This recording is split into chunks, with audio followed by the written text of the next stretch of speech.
Fox Sports welcomes you to the following presentation of the National Football League.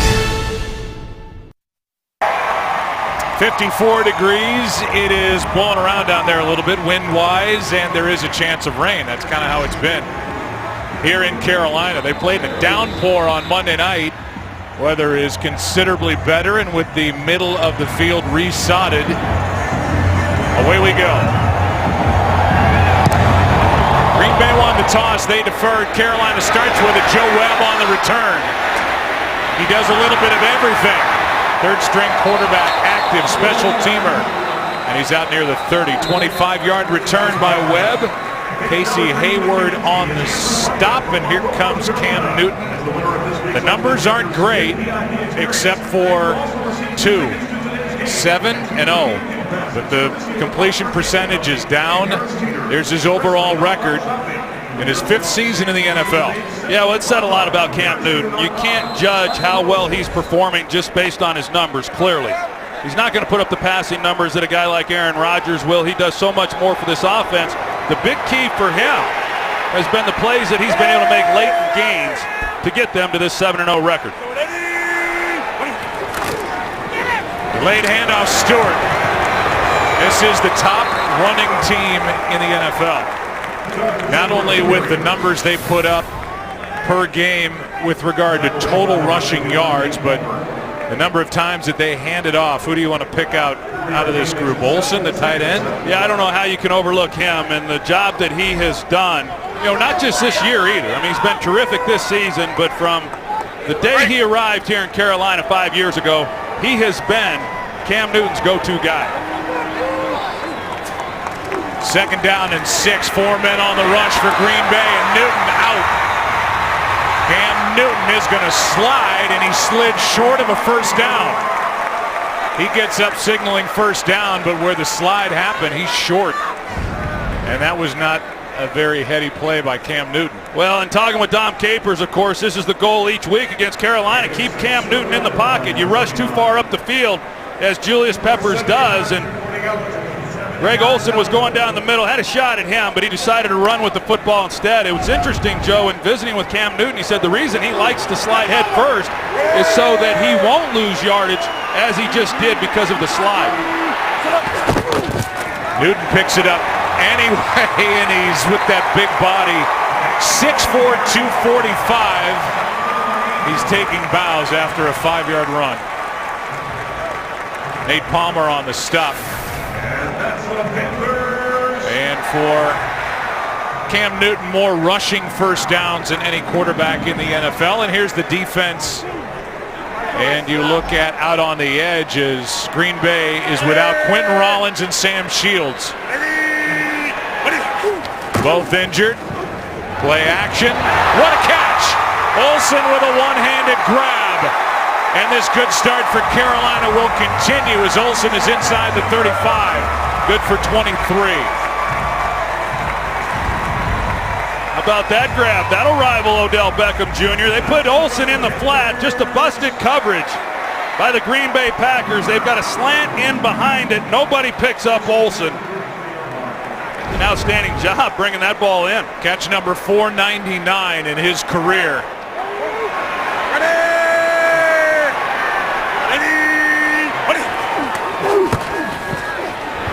On first down, Newton's going to take care of the middle of the field and get knocked down near the 10. Middle of the field, absolutely wide open. Good for 23 yards is Cam Newton. Well, when you go man coverage against Cam Newton, you better have somebody that's maintaining the quarterback. And as you can see, nobody is accounting for him. And in man coverage, the defensive backs have their backs to the balls. Eyes are not on the quarterback.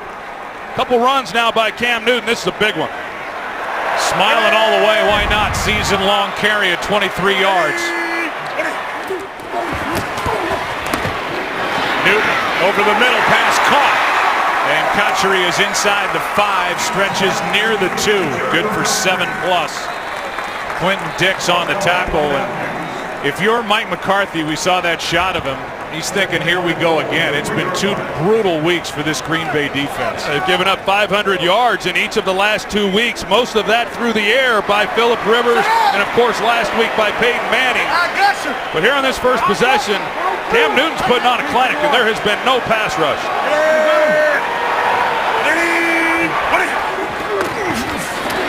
Tolbert wrapped up immediately. Good play, and that was Peppers in there. The longtime Carolina Panther, former number 2 overall pick back in 2002. And he brought down Tolbert immediately. And now the ball's on the 2. Yeah, you know this means something to Julius Peppers. Spent his first 8 years of his career here in Carolina. What a force he was, and still is at 35 years old.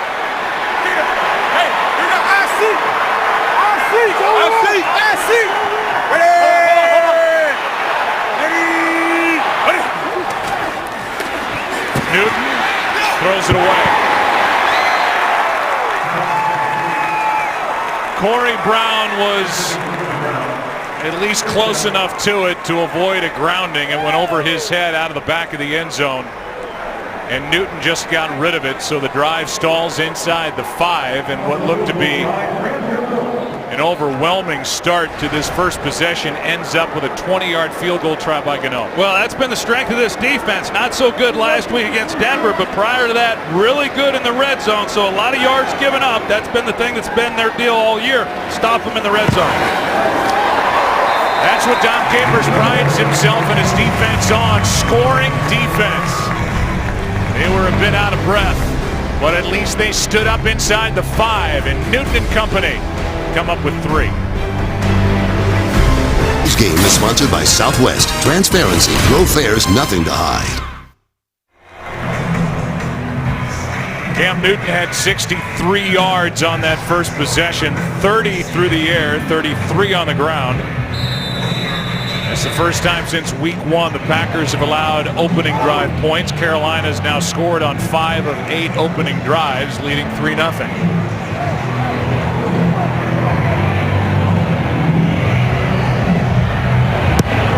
Gano, one of the best at driving it out of the back of the end zone. Not this time. Hyde will take it out. Has some room and gets brought down as he crossed the 20 by Ben Jacobs. So now we get the pleasure of watching Aaron Rodgers go to work. 3-0. Panthers on top. Today's game is sponsored by Bud Light. Make the right call. Drink responsibly. Aerial coverage provided by Nationwide, as the Packers will start with the ball at their own 25. And this offense can't wait to get back out there after a rough one in Denver on Sunday night.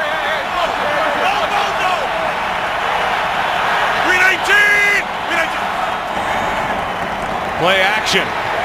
It's the tight end Rodgers, and he's brought down immediately by Roman Harper.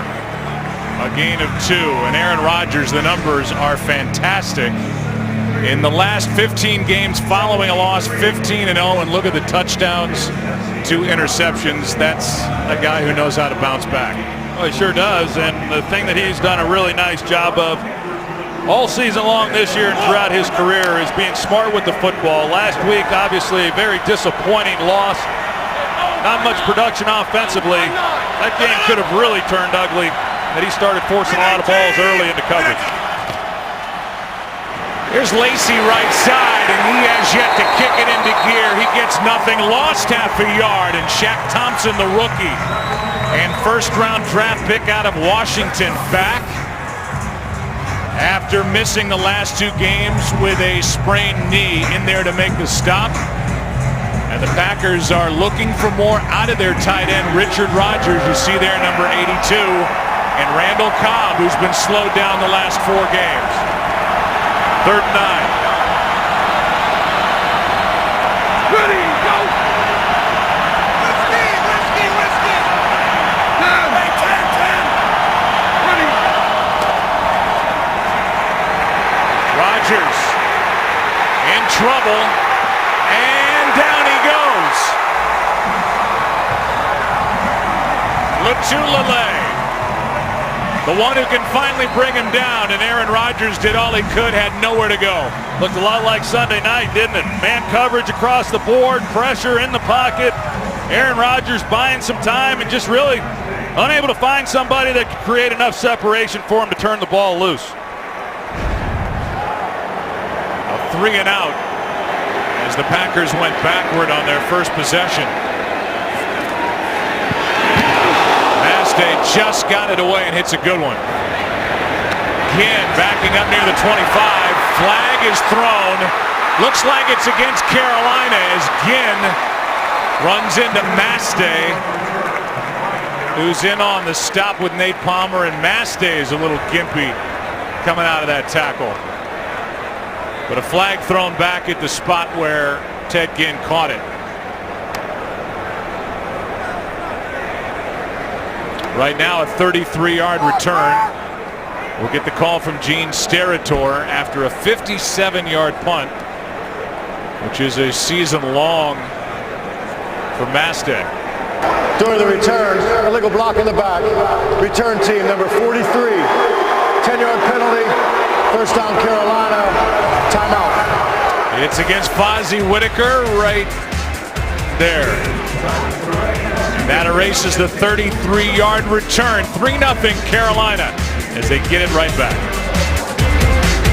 Today's game on Fox is sponsored by Chevrolet. Find new roads. By Microsoft Surface, the official tablet of the NFL. And by Pizza Hut. Bring home the flavor. Only at Pizza Hut. Second possession for Carolina, who put up 68 yards of offense. First time they had it, Green Bay went backward. This one starts at the 20.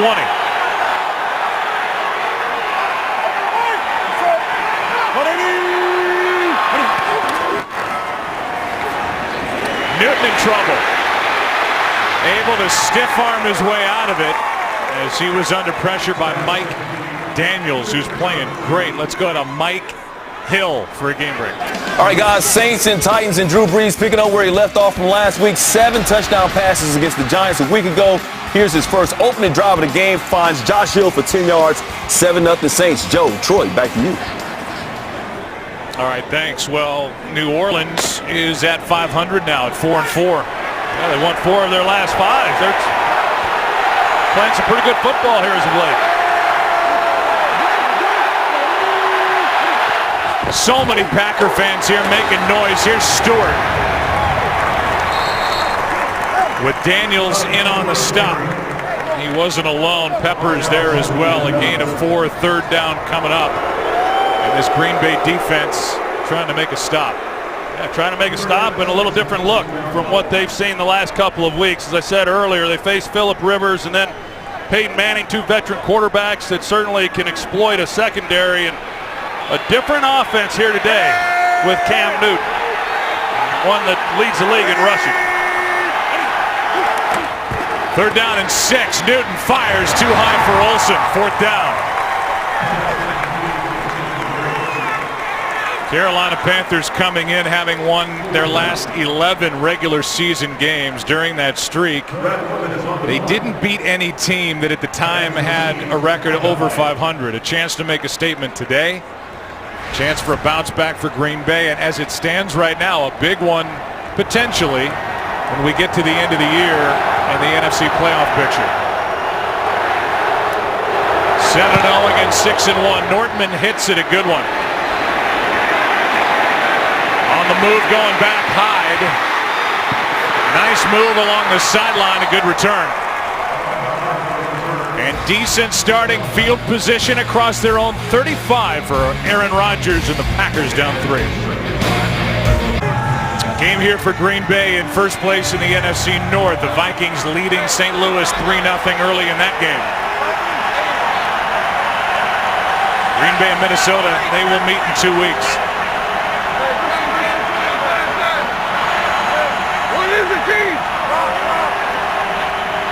Cobb in the backfield with Aaron Rodgers.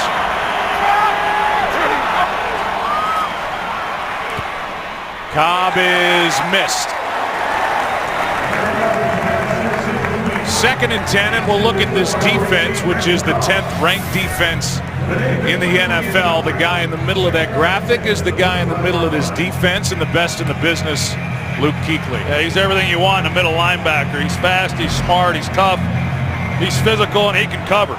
He really does it all. He missed 3 games with his first concussion of his career. He's fully healthy and playing some outstanding football once again for this defense. Tight formation for Green Bay. They roll Rodgers out. Pass is caught by the rookie fullback, and Ripkowski plows his way into Carolina territory. That's the first catch of the year for Aaron Ripkowski, and he ran right through Josh Norman right here. Well, I like this Aaron Ripkowski. He's one of the few guys in this league that actually played fullback in college. He was a blocking back there at the University of Oklahoma. They pick him up here in Green Bay in the 6th round. He's had a great guy to watch in John Kuhn. These fullbacks, neither one played last week much, you know, and they went with Richard Rodgers as their blocking fullback. I know Mike McCarthy said we've got to get more out of our fullbacks in this game because they do a good job when they play.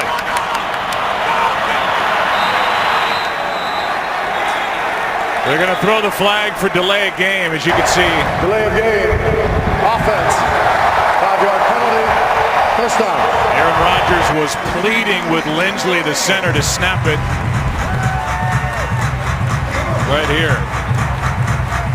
Yeah, you see Corey Lindsley, he's getting the protections and he's making calls of his own to the rest of the offensive linemen as Aaron Rodgers trying to get the ball snapped. Mike McCarthy clearly not happy. Getting a pre-snap penalty, it sets him back 1st and 15. Now a quick snap. Pass is incomplete. Jones was there, but he was well covered as Aaron Rodgers tried to zip it in there. 2nd and 15. Well, Josh Norman here in the early going through 2 possessions. He's been primarily following James Jones. You'd think Randall Cobb, but Randall Cobb lines up in the slot position a fair amount of time, and they don't travel him to the inside receiver. So we've seen him now in the early going go with James Jones, one of the really great young players in our league right now. And about to cash in, free agent to be Norman up at the top. Well, now he's across from Davante Adams, number 17. On 2nd down, Rodgers in trouble again, spinning around, and is forced out of bounds by Davis. 3rd down and long coming up as Rodgers picks up 3. Well, Carolina changes it up a little bit. They like their ability to match up man-to-man coverage. As I showed Josh Norman, he goes over to the left side. He's lined up across from Davante Adams, but they play zone coverage. Aaron just not able to find anybody, and with that delay of game penalty, they're looking at 3rd and long. 3rd down and 12.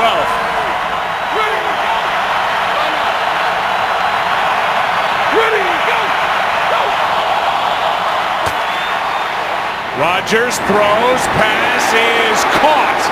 That's Adams, and that's a big 1st down for Green Bay. Nice catch by Davante Adams, who missed 3 games with an ankle injury, 13-yard pickup. This is a great catch, but just an outstanding throw by Aaron Rodgers. As you take a look, ball is loose, and then he brings it in, but he had to throw this one from the wide side of the field and really lay it out perfectly. Charles Tillman, who's had a bit of a rebirth here in Carolina, had good coverage on it.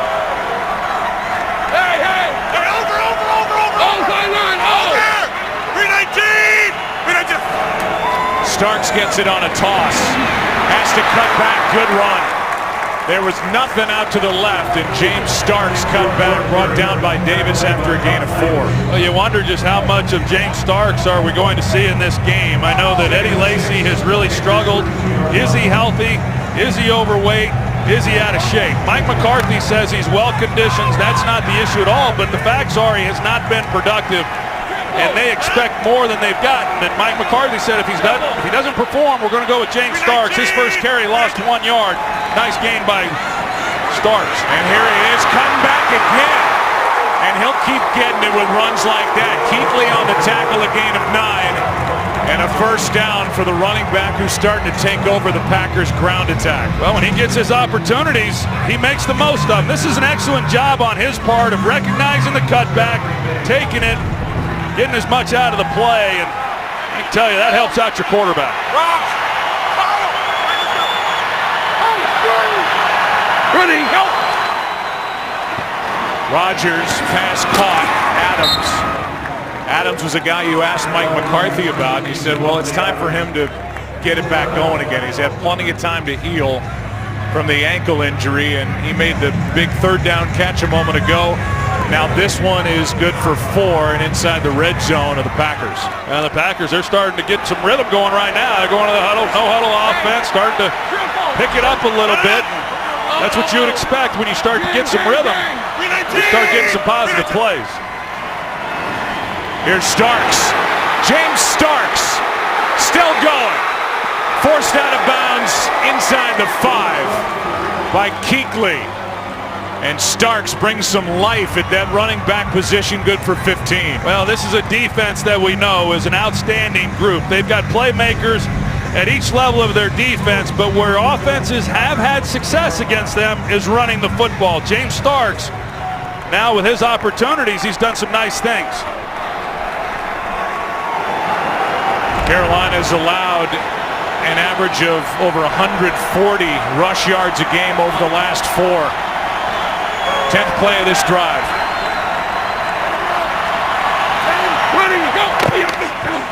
Here's Lacy. Reaching for it, and they're going to say he's brought down. Definitely down short of the end zone and short of that fumble as the ball popped out. 1.5-yard line, second down and goal, Green Bay. Gene Steratore gives it to you after a carry of 3 yards by Lacy. Yeah, that was a tough run there by Eddie Lacy. Down there, you expect that around the goal line. They do put Richard Rodgers at the fullback position to lead block, and does a nice job on that play. Packers have only 4 rushing touchdowns all year. No, we're going right. Here's Norman on James Jones. Where did he go? Rodgers slings it, caught, touchdown. Great play by Aaron Rodgers as Richard Rodgers is on the receiving end and the Packers jump on top.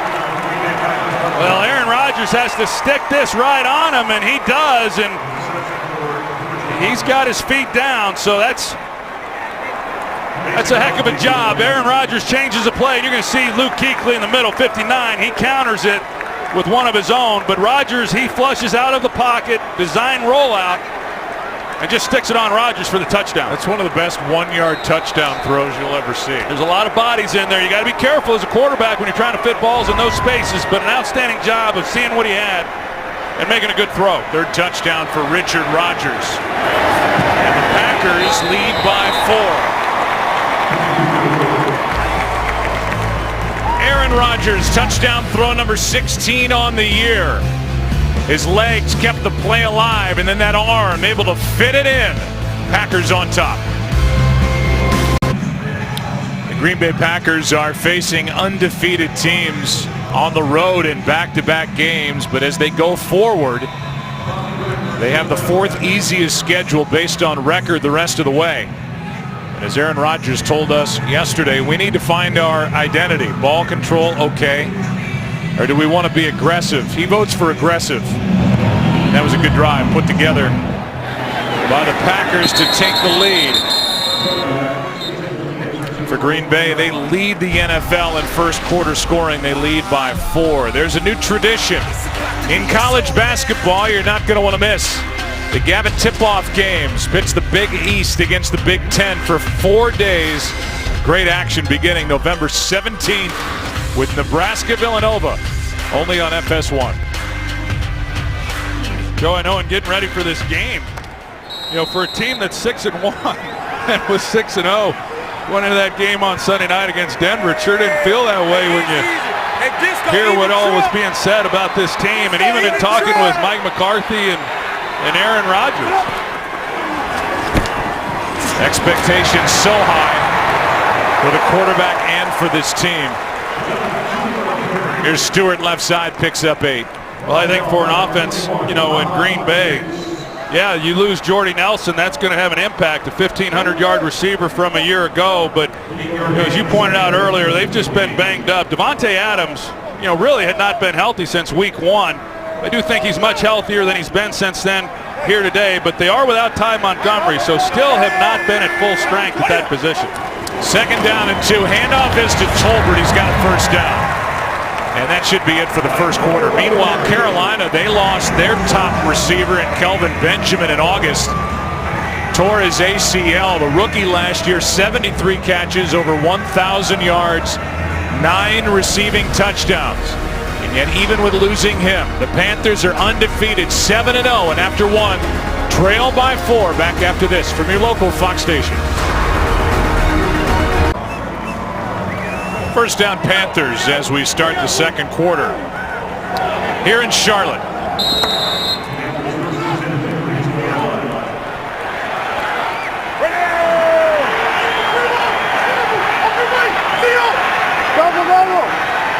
Hey, Disco, even power! Disco, even power!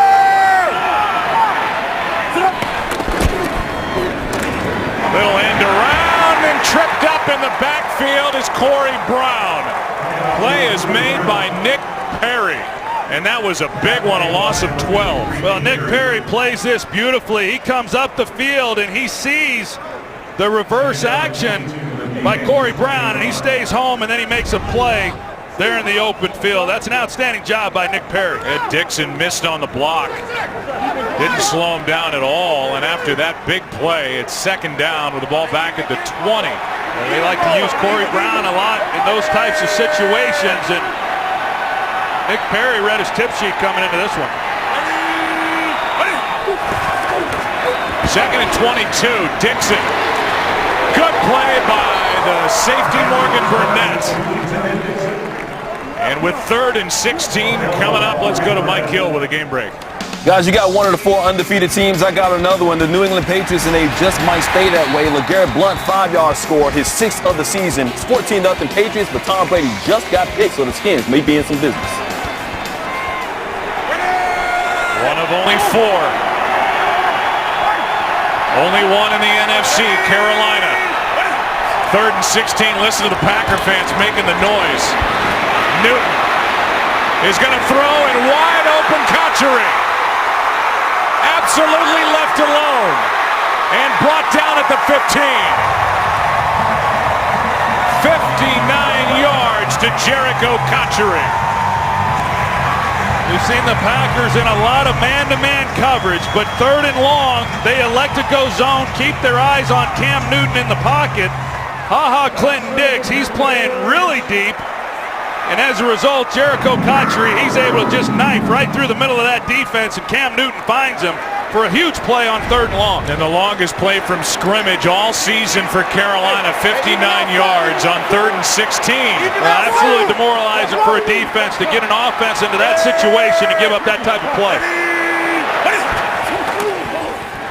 Stewart gets it running right.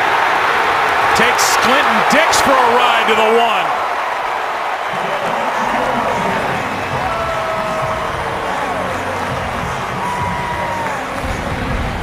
Well, Trey Turner, their right guard, he pulls out. He runs well for a big man, and he makes a big block there on the outside, which springs a lane for Jonathan Stewart. Hey, Green Bay has their work cut out for them right here if they're going to keep Carolina out of the end zone for the 2nd time today. First down and goal. Newton's going to take it and score the touchdown over the top.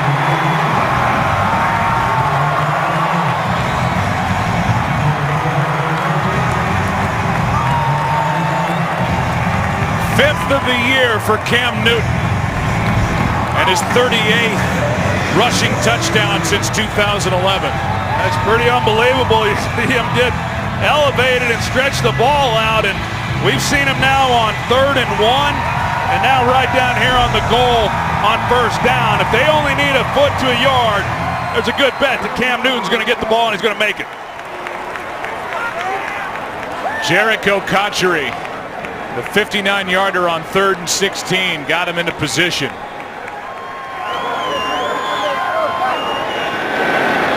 The former Jet and Steeler set him up, and the lead is 3. Newton found him. Cotchery with a big play on 3rd down, and Peppers playing keep away after the touchdown. This game is sponsored by the Ford F-150. Every other truck is history. By Papa John's, the official pizza sponsor of the NFL. And by DirecTV. Don't just watch TV, DirecTV. A gray day in Charlotte, but a good drive. The key play to him, Jericho Cotchery. 59-yarder on 3rd down and 16. And you identified it. They play zone worrying about Cam Newton taking off, and Cam Newton just finds Cotchery running scot-free. Here's Hyde from just outside the end zone. Can't make the 20. And now we will welcome you inside our broadcast booth. We're over there where the lights are on and they're really bright. And I'm Joe, that's Troy. And Carolina, the numbers don't blow you away offensively, and maybe because they're such a good running team, they don't get the attention, but this is a dangerous attack they have. Well, it's dangerous because you have to account for Cam Newton, and obviously we see that each and every week, his ability to run the football, and it's why when it's 3rd and long and you're worried about his ability to scramble and you play zone coverage, you give up a big 3rd down, which leads to a touchdown. So those are the types of things that a guy like Cam Newton brings and how he impacts what you then do on the defensive side of the ball. 319! Here's Lacey left side. Full head of steam and got tripped up. A late flag comes flying in. And it's against Green Bay with a hold. Holding. Offense number 63. 10-yard penalty. Replay. First down. That's the center, Lindsley. A couple penalties now. We saw a delay of game on their previous possession. And then we catch this one, which backs them up to start this drive. He had a hold of Kawan Short, Defensive Player of the Month. One of the best defensive linemen in the NFL. There's the start for Rodgers.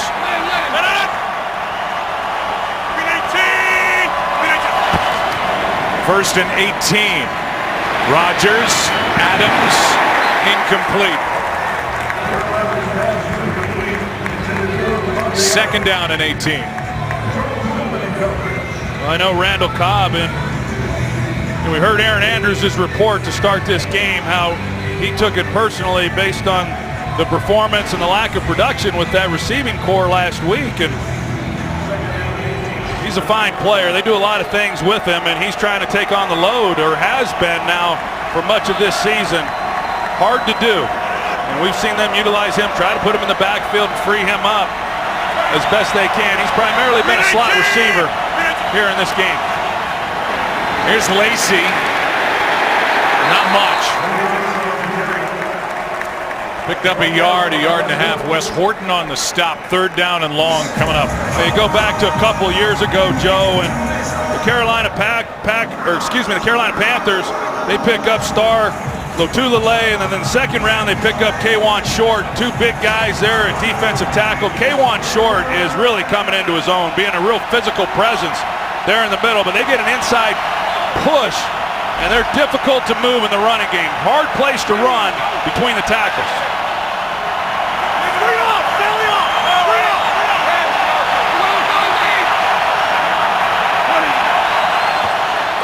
Third down and 17. Rodgers out to his right. Nothing there. Gets shoved out by Luke Kuechly at the end of it. A gain of 6. It's 4th down, and that hold by Lindsley really affected this drive right out of the gate. Yeah, really difficult to overcome, and Once again, the Panthers, they go man-to-man coverage, and just nobody, Joe, able to create any type of separation. You can see the frustration for Aaron Rodgers. Mastay. Line drive punt. Ginn should have some room. Far side of the field and well covered. Elliott on the stop. We saw Julius Peppers playing keep away after the touchdown for Cam Newton, but he got it back and then gave it away. 10-7, Panthers on top, second quarter. Well, some more frustration for the Green Bay offense as they're trying to figure out answers here today against Carolina. After Aaron Rodgers had that 77-yard passing day at Denver last Sunday night. Newton keeps it and just heaves it down the middle for Funchess, and the rookie's got it.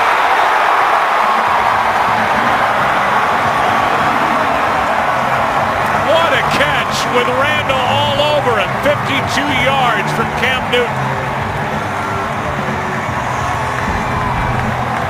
Well, here's Devin Funchess here. He's going to run the deep post. You see the play action back in the backfield. They go with three guys back there with Cam Newton. He lays it out there.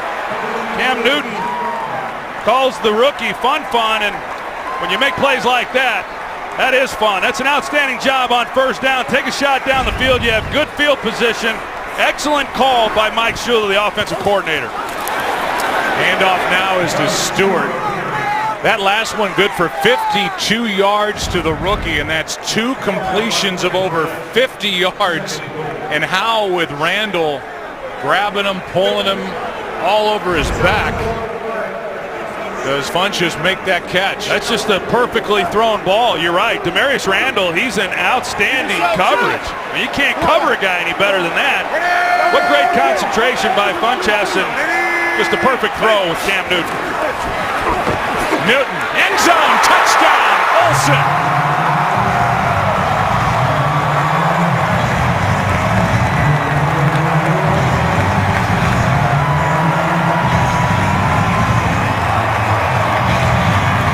And catch number 500 in the career of Greg Olsen is good for a touchdown. You're going to see this throw by Cam Newton. He throws it off his back foot, sidearm, and delivers an absolutely perfect ball to Greg Olsen. Free release off the line of scrimmage, middle of the field. Clinton Dix playing 5 yards deep in the end zone. That's a gimme for Carolina. Back-to-back touchdown drives for the Panthers. And the 500th is memorable for Olsen. 10-point game. Green Bay better find some answers fast. Carolina here at home trying to prove the point that they are a team to be reckoned with, leading 17-7. This game is sponsored by FanDuel, the leader in one-week fantasy football.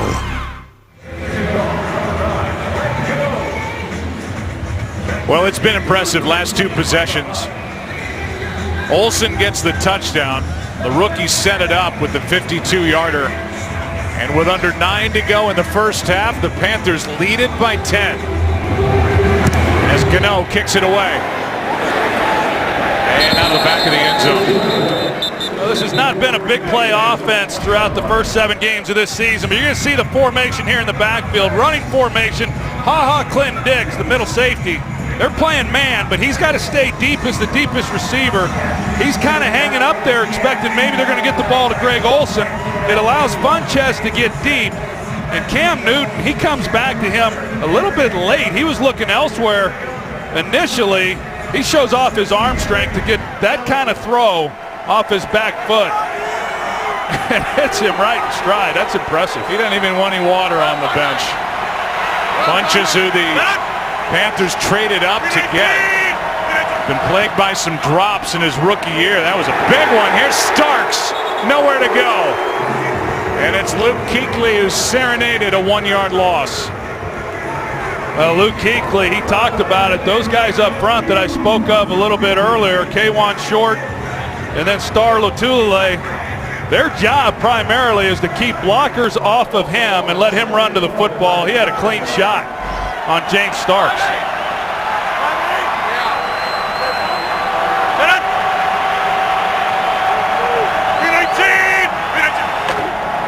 Second down and 11. Aaron's going to air it out. Randall Cobb downfield, overthrown. He got behind the defenders. Norman was back there, and Aaron Rodgers a little too much air under it. Boy, he gets a good release. Randall Cobb does on the outside, and he was open, and Aaron Rodgers just overshoots him. And that's been really the biggest difference to me, Joe, when you look at this offense and what they have been able to do in years past, what they were doing earlier this season, just not getting the big plays down the field in this passing game that they once were. And another 3rd and long for the Packers, 3rd and 11. Well, that's all they've had so far in this first half is 3rd and longs. Rodgers out to his right. Fires for Adams, incomplete. And there's just nothing out there for Aaron Rodgers trying to make the most of whatever opportunity he can find. I think this one, Rodgers is fighting for his life back there, but he's got Adams. He's got Adams down the sideline. He just makes a poor throw on that one, but he's scrambling. He's trying to keep it alive. And he had a chance. That ball just got inside on him. Ruling on the field as the receiver stepped out of bounds, never reestablished, and was first to touch, which makes that an incomplete pass and not a foul for illegal touching. 4th down, Green Bay. So it is 4th down, and there's the step out by Adams. So the one time we get Randall Cobb on the outside, and he draws Josh Norman. So when he's inside, Norman's going to go with James Jones. Cobb lines up outside. That's who he's going to get. Good will snap it. Not a good punt by Mastay. It's short. Let's see what kind of a bounce it takes. Takes a Green Bay bounce and a flag is thrown. Tapped down by Janis downfield after a 48-yard punt. And that Green Bay defense is right back on the field here in moments. There's a grab by Trey Boston. A hand is up in the face of Trey Boston. And the ball bounced off Ladarius Gunner's calf when it was coming down as well.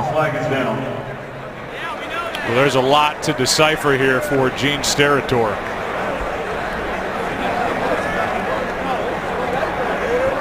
Well, if there's a guy who can decipher it, it's Gene Steratore. That's the guy.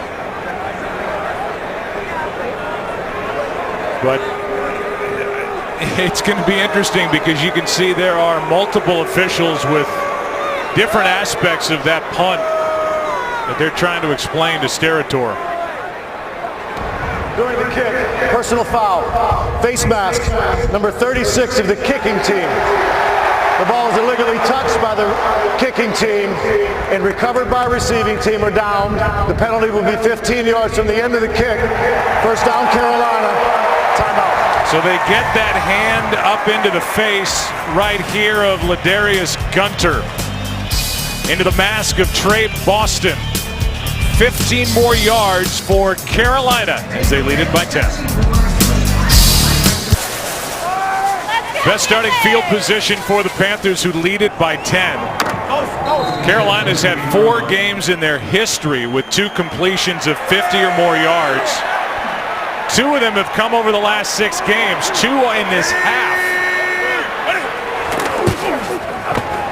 Here's Stewart, spins away, and a good play is made by Casey Hayward.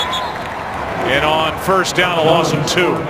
Well, this is a huge defensive possession for this Green Bay Packer team. When you look at what Carolina has done the last 2 possessions, they've come away with touchdowns on each of those. As you said, they've had good field position, and now they've got the best field position. If they can force a punt, not give up any more points, that's exactly what they need to do for an offense that has really struggled here in the first half outside of that one drive that allowed them to come away with the touchdown. Second down and 12. Newton throws. Pass is caught. Kotchery again. Fights his way for a first down. Inside the 40 to the 38. Good for 16. Dragged down by Goodson. Well, they bring Clay Matthews inside. Panthers do an excellent job picking it up, giving Cam Newton time in the pocket. Look at the job Jonathan Stewart does right there in the middle. Blocking it up, and Cam Newton stands in there tall and delivers a good ball to Jericho Cotchery.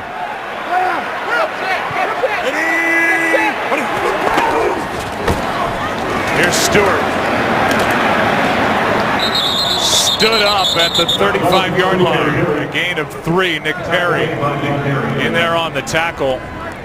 I just noticed on Monday night in the game against Indianapolis, especially in overtime, the calm of Cam Newton. You see all the stuff after touchdowns or first downs. That's always been a part of his day.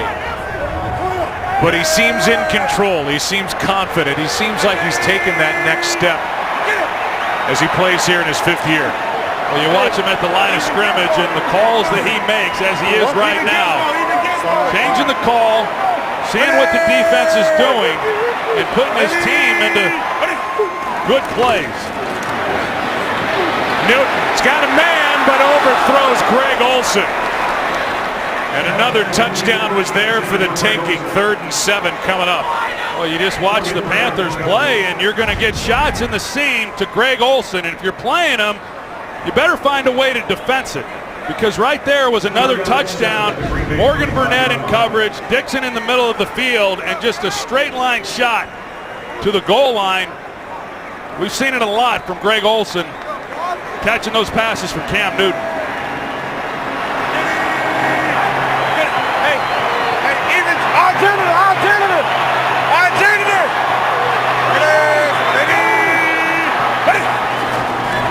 They're down at 7. Newton slips out. Going to try and run for the first down. Good play. And it's Randall who saved the first down. Good work by the rookie, first-round pick out of Arizona State, who played some safety there at Arizona State, and he doesn't mind hitting. Well, that's right, and that's what Dom Capers likes about him. I'll tell you, he doesn't like hitting Cam Newton, though, but he does it. There's linebackers that don't like taking on Cam Newton. 260 pounds. Cam's not used to being brought down by a guy like that. That's excellent work by the rookie Randall. 49-yard try now by Gano.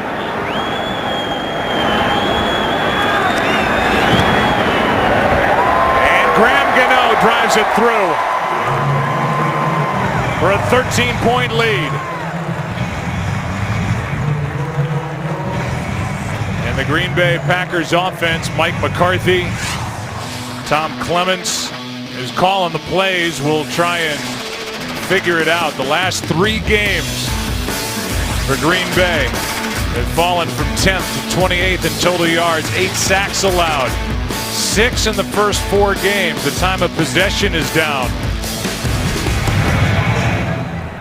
And as you said, Troy, when you start looking at the big picture, it's good for Green Bay. They're 6-1. Their first place club. You start looking at the recent trends, and it's time for Aaron Rodgers and this offense to put a stake in the ground and start going the other way. Well, it is, and the other part of this too, Joe, is over the last month they've played some good defenses, and that certainly factors into this. St. Louis, excellent defensively last week against Denver, and they have the type of people, as we saw, who can match up and still bring pressure after the quarterback. And then this Carolina defense here, they're good as well. So for an offense that has been struggling a little bit, trying to find their way, who are going to be the playmakers, and then you combine that with some of these defenses they've faced, it's been a struggle. But that's offensive football. You get into a rhythm. It looked like they did there on that second possession when they scored the touchdown, but it's been tough sledding since then. They've had too many penalties, too many third longs. Another touchback for Gano. And with that, we go to Kurt Menefee with a game break. Well, the Titans fired Ken Wisenhunt this week, but they did get Marcus Mariota back after a knee injury, and a little luck also helps against the Saints. Back to Delaney Walker. Oh, yeah, a great block downfield. 61 yards, one of 2 touchdown passes from Mariota to Walker. It's 21-17 and another high-scoring game in the Superdome. Joe, Troy, Eric. Kurt, thank you. So far, Aaron Rodgers in this game has only 38 passing yards as he and the Packers trail by 13. And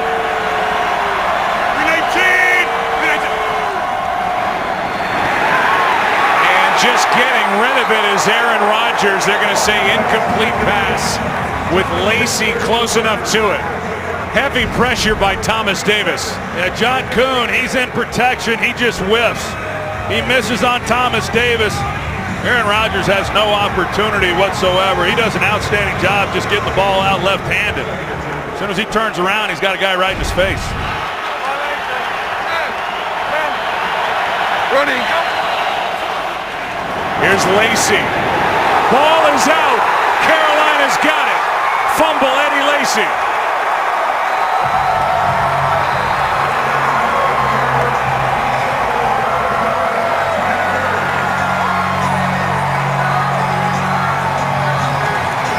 And that was knocked out early. Tillman was in on that play. Charles Tillman's one of the best in the history of this sport in forcing fumbles. He comes in, he's playing outside at corner, he sees the ball exposed and just knocks it out on Eddie Lacy, and the struggles continue for that young man.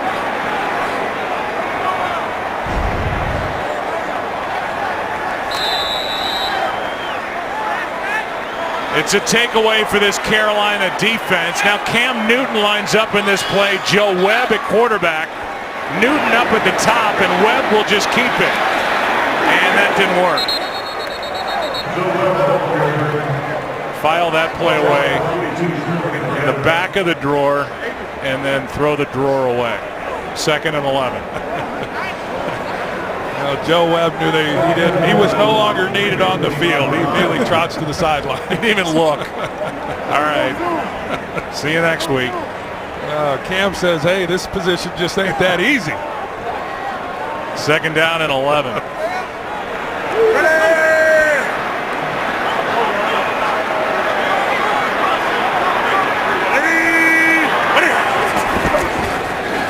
Newton, no pressure. Ball is up. After being batted into the air, incomplete. 3rd and 11. Coming up, what's up, Aaron? Joe, I was just, watching the Green Bay Packers here after Eddie Lacy fumbled that ball. No emotion on the sidelines. Before the game, players were telling us they were angry. They were going to play with a chip on their shoulder. Mike McCarthy said after the Denver loss, that was the biggest butt kicking he's received in a while. There has been nothing over here. Guys almost just looking like they're in absolute shock. Well, it's a 13-point game here. 3rd down and 11.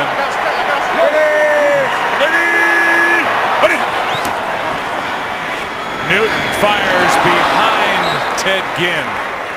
Had him, missed him. 4th down. Yeah, I think those are the throws where, Cam Newton was completing 55% of his passes, and these are the types of throws that you just have to be able to make, in this league. He's got a clean shot with a clean pocket, no pressure, and a wide open receiver on a slant route and just missed him. Here comes a 43-yard drive by Gano. And no good. Yanked. Wow. Gano, he's missed a couple extra points, and that's a big miss right there. And there's something that maybe can inject a little life into this Packers team. Maybe that's it, because to get that kind of field position and not give up any points is big. Graham Gano missed 3 field goal attempts in 2013, 7 last year, and this is his 4th miss of 2015. He did hit in the overtime once to tie it, a 52-yarder to win it against Indianapolis on Monday night. But that is a big missed opportunity for Carolina after the Eddie Lacy fumble. Packers have it down 13 with the ball at their own 33. Yeah, not surprised that James Starks is playing tailback on this possession. 319! He gets it on a toss. Did a good job just to catch the toss, a loss of 1. Jared Allen was the first guy there. Picked up in a trade with the Chicago Bears after Carolina lost Charles Johnson who's on IR, designated to return, out with a bad hamstring, hurt in week 3.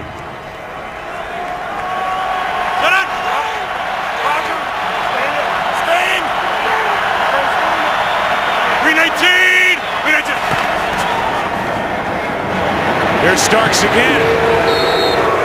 Kuechly on the stop. A gain of 3, 3rd and long coming up for Green Bay. Well, Luke Kuechly, I know Ron Rivera said he's got the best first step linebacker he's ever seen. You're going to see Lang trying to reach him. He just can't get there. That's a hard guy that can run from sideline to sideline and has the speed that he has. You don't make that block, he's going to make the tackle.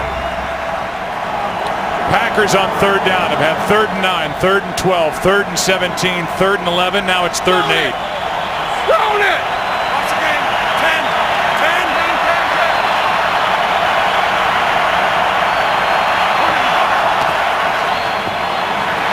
Aaron Rodgers sacked. And it's the big man Short in there on the stop for Carolina. K'Wan Short. You got no chance. Here's K'Wan Short. They just got Josh Sitton. I don't know what happened there. He doesn't secure the inside. He gets no help from the center. And K'Wan Short's hard enough to stop when you got a man blocking him, let alone when you turn him loose. And Aaron Rodgers with just no chance whatsoever. And we're at the 2-minute warning. Panthers about to get the ball right back. Quick 3 and out. Another frustrating day for number 12 in the Green Bay offense, down 13. You can get apps, videos, and more at itunes.com/NFL. For Green Bay, their fans are tired of hearing people talk about it, but the Packers, that after 3 weeks, they were a 30-point-a-game team. Last year led the NFL at over 30 a game. Points aren't coming. Last 6 quarters, just 17. And a poor punt by Mastay.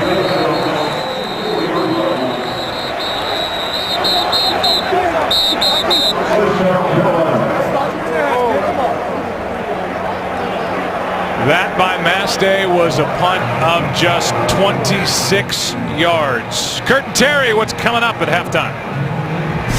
All right, we've got the best protected halftime show in history.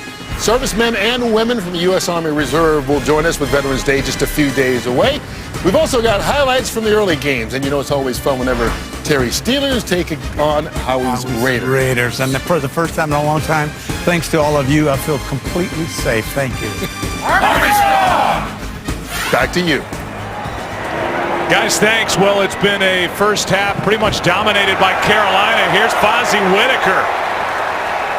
He picks up 9.5, depends on the spot, and they're going to give it to him. 10 yards for the first down. When you talk about the struggles offensively for the Packers, you know, not only are they not coming away with points, but in this game, Joe, they haven't even gotten first down, so they're not flipping field position. And Carolina throughout this first half has just had outstanding field position, of course, aided by the poor punt. Here's Whitaker again. Made the most of it, took it inside the 40. Plenty of time left, 3 timeouts remaining for Carolina after Whitaker got 3 at 2nd and 7. You talked about Cam Newton earlier, and he gets 3 calls from the sidelines, and they give him a few plays, and he comes up to the line and surveys the defense and then makes the motions and gets the team into the formations that work the plays that he calls. And he's gotten very comfortable, and when he started doing it, it coincides with when they went on this 11-game win streak. Here's one behind Cotchery and almost picked off. In good position was Demarius Randall, but couldn't get his eyes on it and haul it in. Well, that would have been nice. You get the ball back to your offense, maybe you're able to do something, but more importantly, you kill this Panthers attack. Demarius Randall, I think he's going to be a really good player in this league. He's got a lot of ability. He's already flashed and made a couple big plays already in his first year. But a guy that can really run, and you know they like him. He's been forced into the fire a little early. 3rd down and 7, blitz. Panthers pick it up. End zone flag. Touchdown Carolina. Corey Brown.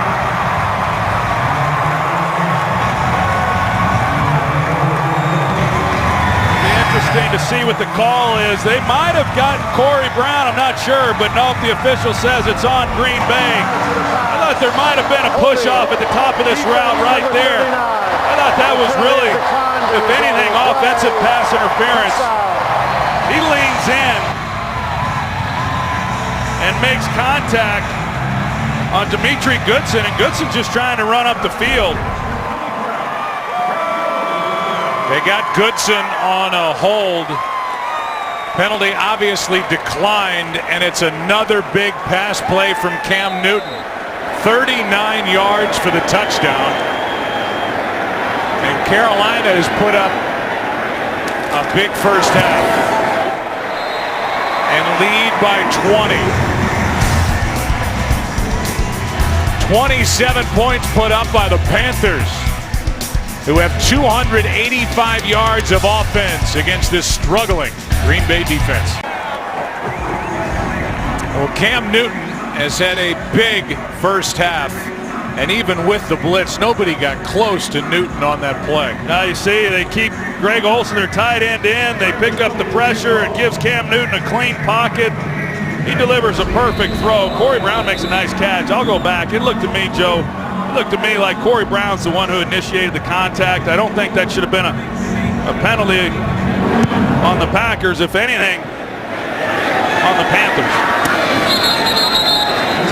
Cam Newton, 209 yards in this first half. 2 throwing touchdowns, 1 running touchdown. He's 8 out of 15, but the 8 completions have been big ones. It's unbelievable. I mean, they've had 7 possessions here in this first half. They've scored on 5 of them, and it should have been 6 if it wasn't for the Gano missed field goal after getting great field position on the Eddie Lacy fumble. And Carolina defensively has stifled this offense just like Denver did a week ago. And then the defense for the Packers just unable to stop Cam Newton and this Carolina attack. See what Aaron Rodgers can answer with. Down by 20. Pass is caught. Good start to the drive. Timeout. It's James Jones on the reception of 21 yards. 2 timeouts left for the Packers. Good throw. Quick setup and throw by Aaron Rodgers, and he delivered it right into the gut of James Jones, who had only 2 receiving yards at Denver last Sunday night. They see the 14 dropbacks. He's been sacked twice, numerous hits and knockdowns, and that was the case last week. He was sacked 3 times in that game. He's been sacked a lot here in the last 3 to 4 games. He got hit a lot on Sunday night as well. This offensive line, I know Mike McCarthy talked about it. He said it's been the best performing unit of the team is the offensive line. But they haven't looked so good here this afternoon, protecting him nor giving running lanes to Jake Starks.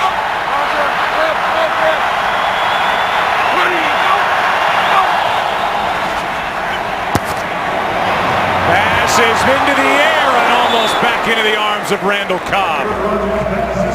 Coverage by Ben Wickery.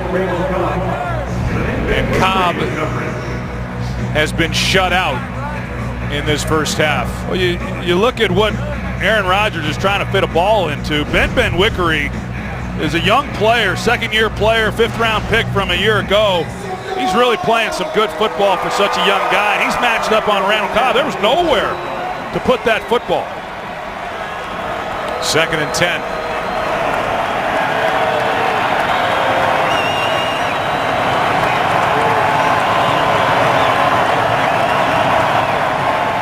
Blitz coming. Packers pick it up, and that was over the head of Adams and short of Richard Rodgers. 3rd down and 10. Yeah, we've talked a lot, Joe, about the lack of separation from the receiver standpoint, but Rodgers, he's missed some throws here as well. He missed Devontae Adams down the sideline that would have given him a first down on the previous possession, and that was another missed throw by him. Ready, go! Ready, go! Rodgers over the middle. He's got Cobb. And that's a big one. Spinning to the 41. Timeout taken, Green Bay, with 19 seconds left. Randall Cobb, he's going to run the inside dig route, and a well-thrown ball, good route by him, and a much-needed conversion. 18-yarder for number 18, his first catch. And in case you're wondering, 19 seconds left. Mason Crosby's career long is 58 yards, which means taking it to the 40. He hit from 56 at Denver last week. So they're right in that range, but if you know Aaron, if you've ever met Aaron Rodgers, right now, field goal is not on his mind. No, he wants to take a shot right now into the end zone, I guarantee you.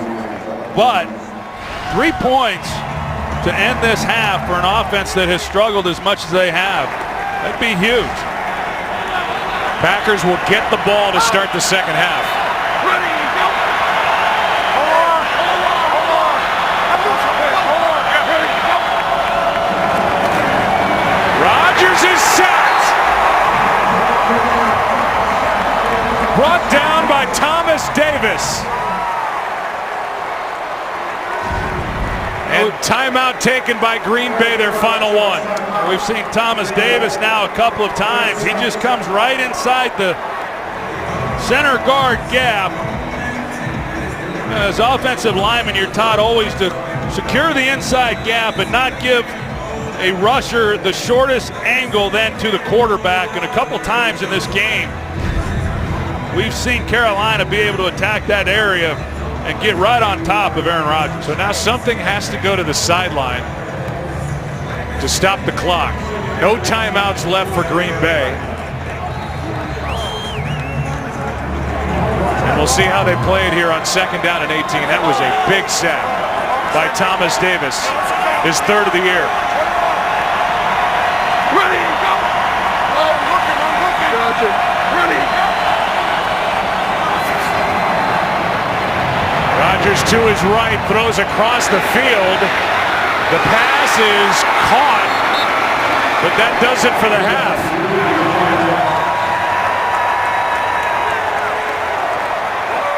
So they get the big completion, but it doesn't matter. And they come away at the end of the first half without even attempting the field goal. The 40-yarder to end the half to Davante Adams. Visa halftime coming up right now. Today's excitement brought to you by Nissan.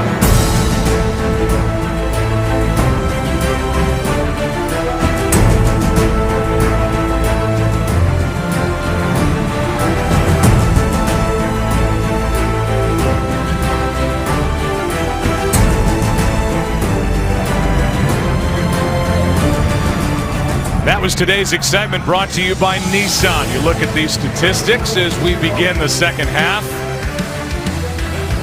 Green Bay will start this second half with the football, and there are the numbers. Carolina having the fun here at home, trying to get to 8-0. As Gano kicks it away.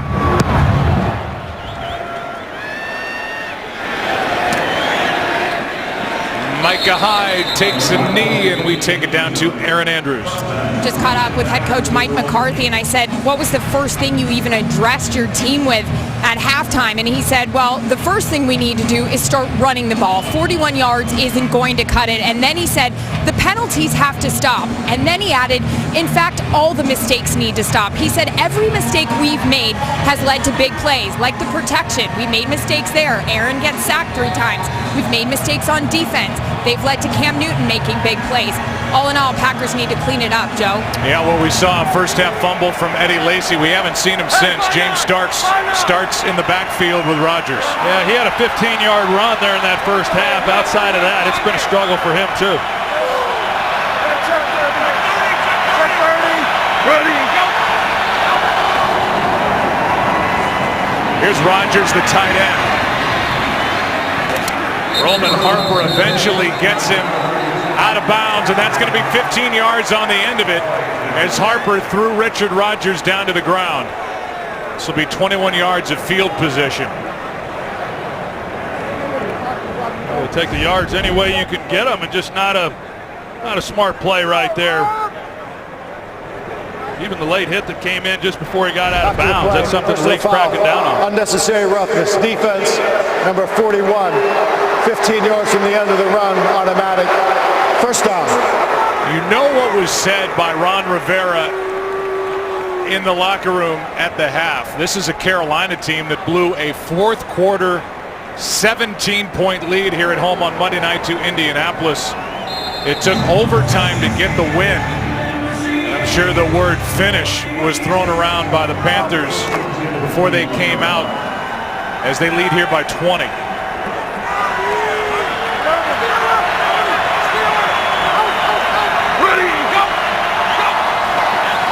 Low snap, starts out of the backfield, cuts upfield after the catch, brought down by Kuechly, a gain of 5. Well, we heard Aaron Andrews' report after talking to head coach Mike McCarthy, and you know, when you're playing on the road, it's hard to win anyway. When you're going up against a team that's undefeated and has as much momentum going as they do, you got to be perfect. Packers have been anything but. Here's Cobb, what a throw, what a catch, Cobb, touchdown! What a play and a good start to the second half for the Packers. 53 yards, and the Packers have life. Ben Wickery on the coverage, and Cobb went by him, but what a throw by Rodgers. Well, it's a well-designed route because they go with the wheel route, which gives you a chance versus this man coverage, and Ben Wickery, as you said, he's in coverage against a dynamic receiver like Randall Cobb. Sell it to the flat. It gives you a chance to get a step up on the defender and a perfectly thrown ball. So they needed something to inject some life into this offense, and they get the big play and come away with a touchdown. Cobb did not have a touchdown over the previous 4 games. That was big, and it's a 13-point game. With only a minute gone in the second half, Aaron Rodgers dropped it in perfectly and then celebrates the 53-yard touchdown. A's Game on Fox is sponsored by Southwest. Transparency, low fares, nothing to hide. By Burger King, introducing new Buffalo chicken fries, a better way to Buffalo. By AARP, real possibilities. And by Key Jewelers, every kiss begins with K. The majority of the racing teams call Charlotte home of the NASCAR Hall of Fame, and that was a quick one, Troy. 1 minute off the clock, and the Packers back in it. Here is a touchback off the foot of Mason Crosby. Hey, will you draw this thing up? I will. Yes, you run a slant on the outside here, and then you got Randall Cobb on the wheel route that I talked about, and what that does to Ben Wickery in coverage on Cobb. He's got to cover the flat, but once Cobb turns up, then it becomes a foot race, and Cobb wins that one, and you've got to have the perfect throw, and Aaron Rodgers delivers it. So they needed something really positive to happen to come out here and start this second half, and that's a great way to start it. Season long by a mile for Randall Cobb. Newton keeps it, and nobody fooled. Burnett strung it out, and he had teammates with him. 2nd and 8 after a gain of 2. This is a Packers offense that came into this game with only 3 completions of 40 or more yards. That's what we expect. Big chunks through the air for Green Bay. They haven't had many. That was a big one. 53-yarder. 2nd and 8. Newton too high for Olsen. And he was bracketed. Goodson and Burnett in coverage. 3rd and 8.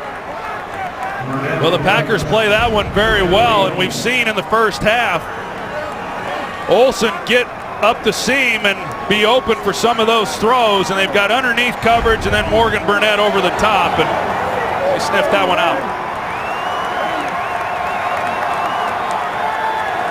Carolina 3 for 7 on 3rd down.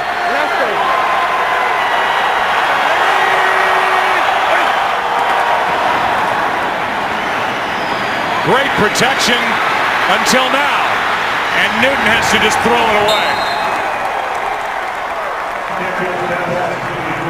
There was just nobody open downfield or that Cam Newton could find because he was well protected at the beginning. They might have had a shot inside down the middle to Ted Ginn Jr. running through the middle of that defense. Morgan Burnett settled and he gave him a shot. You see right there down the middle, but Cam's not able to find him. So defensively they force a 3 out. It's a good start for the Packers. Nortman to punt.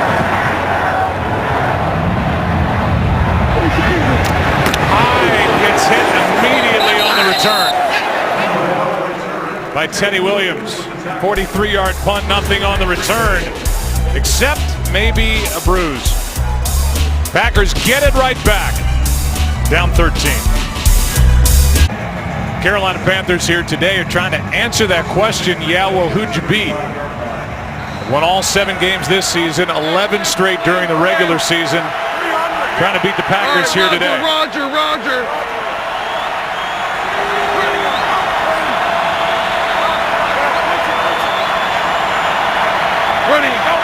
Rodgers has started to heat up. He finds a man along the sideline, Adams, and the pass is caught. Working on Charles Tillman, and the officials get together and say that's good for 21 yards. And I think they're right too. Aaron goes to the line immediately to get this ball snapped. Here's a toss to Starks. He didn't want Ron Rivera to have any chance to throw that challenge flag on that completion to Davante Adams, as we'll go back to the catch. Well, they got real close, as you're going to see when he starts down the sideline, but he's able to, as the great late Hank Stram would say, matriculate the sideline for the catch. 2nd down and 6. Rodgers is set for the 4th time. This time it's Kurt Coleman. That's his first of the year. Hard to tell if this is a breakdown by Aaron Rodgers or their left tackle, David Bakhtiari, because here comes Coleman off the edge. Here's one of those free plays. Rodgers caught Carolina with too many men out there. Rodgers is sacked, but a flag is down as the Panthers could not substitute. Coney Ely back there to make the play. And let's look at the confusion defensively. You see they're trying to substitute players, and they're also trying to get a timeout called over there on the sidelines. Aaron Rodgers has become so good at this. We saw a lot of this early in the year. Here's a call. Defense 12 men. It's a 5-yard penalty. Replay 3rd down. It's a way to get some of those yards back after the sack by Coleman. And it makes it 3rd down and 8. He's just, sometimes it looks like Aaron Rodgers is playing at a different level than other quarterbacks. That's just a smart play. Well, he's been doing it all season long. I think he does play at a different level. He certainly sees the field as well as any quarterback that I've watched. And I thought he really showed that last week. You go back and you look at the tape. When he says, hey, nobody was open, there was nobody open. I mean, he can get to the open guy, but he's good at doing that. Ron Rivera arguing that he was calling timeout, should have been granted it, but a nice job there by Aaron Rodgers to make this at least a little bit more manageable at 3rd and 9. Bad snap. Pass is for Rodgers, incomplete. And Lindsley, the center, has not had a real good day snapping the ball in the shotgun. Kuechly is slow to get up. One of the best players in the league is on his knees at midfield. And now he takes his seat. It's 4th down for Green Bay as they check on Kuechly. Game is sponsored by Fallout 4, the next generation of open world gaming, available on November 10th. They're looking at the right ankle of Luke Kuechly. As you'll see right in the middle of the picture, he rolls that right ankle on that 3rd down play. Now on 4th down, end over end punt by Mastay. Ginn stays away. Checks up inside the 15. And we will welcome you inside our broadcast booth. Joe Buck along with Troy Aikman, and good start to the second half for the Green Bay Packers. It looks like they're starting to get a little bit of traction here against Carolina. Yeah, I mean, obviously they go down, they get the touchdown, they force a 3 and out. Now they got to make another key defensive stop. You know, that's what it's going to come down to in the second half to climb out of this hole. But a little different defense for Carolina without Luke Kuechly. They got A.J. Klein, who's gotten a lot of playing time, you know, this year because of injuries at the linebacker position, including the 3 games that Luke missed earlier. But this defense operates at a little different level when Kuechly's on the field. Drive starts at the 14-yard line at Stewart. Clinton Dix was in on the stop along with Jake Ryan. And we'll keep an eye on that inside linebacker position. Nate Palmer has been under some heavy criticism for his play inside. Former outside linebacker in college, as was Jake Ryan, by the way. Trying to get a little bigger inside, 2nd and 4.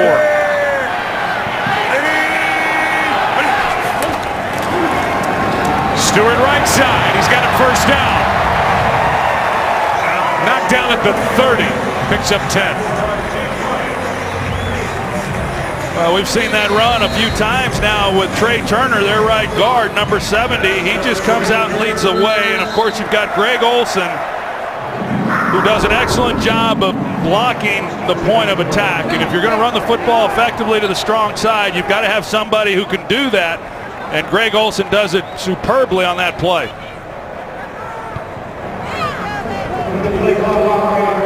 Reset the play clock to 32 seconds. 32 on the play clock, please. Thank you.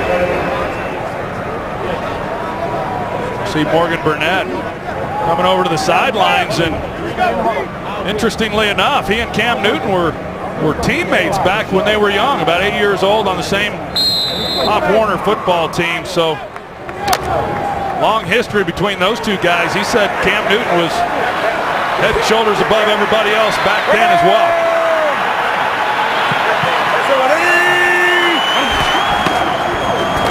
First down at Stewart. Fought for 2. We saw Morgan Burnett come to the sideline. This is only Morgan's 3rd game played. He's missed the other games with a calf injury. They hiked that leg up when they looked at him on the sideline, and they rewrapped his left ankle. 2nd and 8.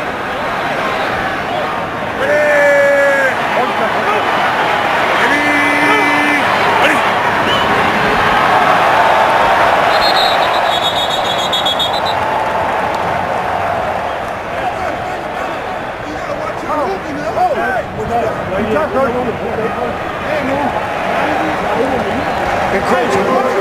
Defense, number 98. 5-yard penalty. 2nd down. That's against Guyon. Those are the types of penalties that just get you beat, Joe. We've seen a number of penalties already against the Packers, which have certainly impacted what's happened in this game. But you make a good stop there on 1st down, and you're looking at 2nd down and long, and then encroachment penalty, and you allow the Carolina Panthers to get back ahead of the chains. Nancy.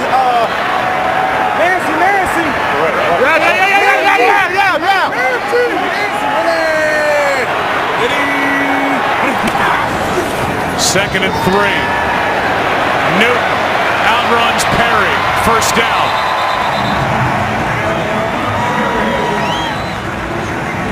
You heard Cam Newton at the line of scrimmage, and he's making the calls and very patient in how he's handling things. And talked about it a little bit earlier. His 5th year in this offensive system. Rob Chudzinski was his offensive coordinator his first 2 years.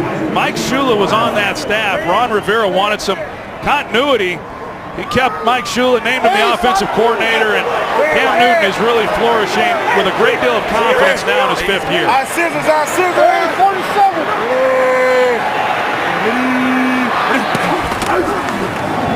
Penalty flag flies. Newton lets it fly. He's got Olsen. Olsen spinning his way out of bounds inside the 40. They'll mark him at the 34. We'll check the flag. That one good for 24 to Olsen. Well, he delivers an absolute strike to Greg Olson. He placed it right where he had to. Defense, number 56 lined up in the neutral zone. That penalty is declined. Result of the play, first down. He's got to navigate Clay Matthews here on the throw, and Greg Olson's going to be running the dagger route through the middle, and he's got to throw it on his backside. And some people would look at that in real time and say, well, it wasn't a perfect throw. Olson has to come back and make a play. But Cam Newton had to navigate Clay Matthews, and he does perfectly. Now he finds the rookie Funchess.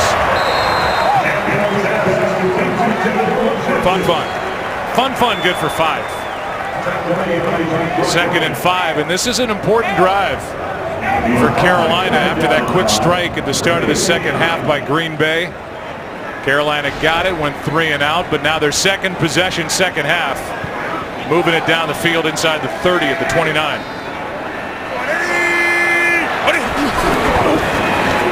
Stewart, nowhere to go. Play is just blown up by Mike Daniels. A loss of 3. We got Clay Matthews who hits it on the outside, doesn't give him anywhere as far as trying to get on the edge. And then you've got Daniels who gets the inside pressure also. And I like Mike Daniels, what I've seen of him. He gets pressure in the passing game. He's also good in generating some penetration in the run game. 3rd down and 8.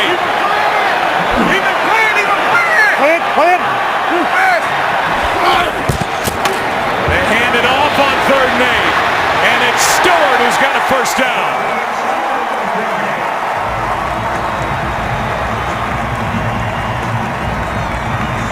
I talked about Greg Olson a little earlier.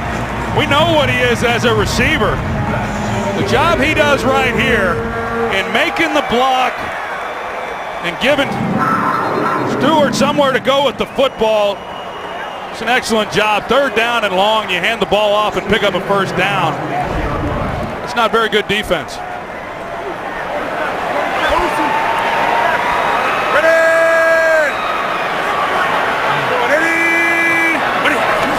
a lot of teams have the confidence on 3rd and 8 to hand it off. Here's Brown, who's got a touchdown in this game, good for a first down on this 11-yard completion from Newton.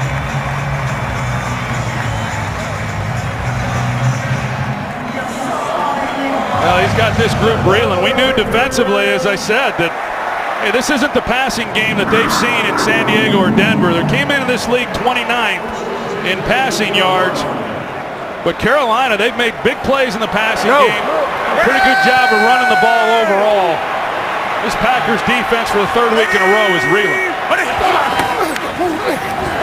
Newton look left, runs right, out of bounds at the 6.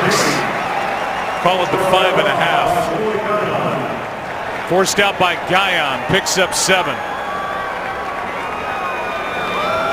Dom Capers talks about scoring defense, meaning not allowing the opposition to score. Well, they come into this game top 10 in that category. Trying to hold Carolina out of the end zone here. 2nd and 3. Toss to Stewart. Good play. Hayward, and now he can't get up. Michael Orr was out there in front of the play, and Casey Hayward in on the stop. Packers are already without Sam Shields and Quentin Rollins, and now Casey Hayward gets hurt on the tackle. Boy, they are really thin, as you said, at that position. And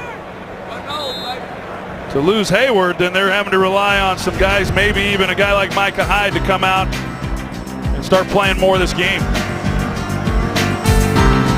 Casey Hayward looks to be okay. Has to come out for a play. 3rd down and 2.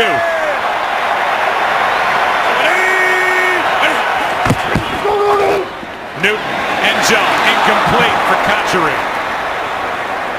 It's 4th down, and the field goal unit will come on for Carolina. Well, you can see that Cam Newton is really disappointed in himself here. You don't get many more opportunities than that right there to just pitch and catch. I'd sure like to have that one back. 2 out of 3 today is Gano. This one from 22.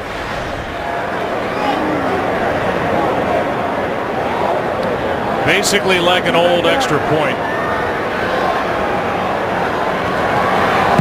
It's an important drive for Carolina. Started at their own 14 with 11:23 left on the clock.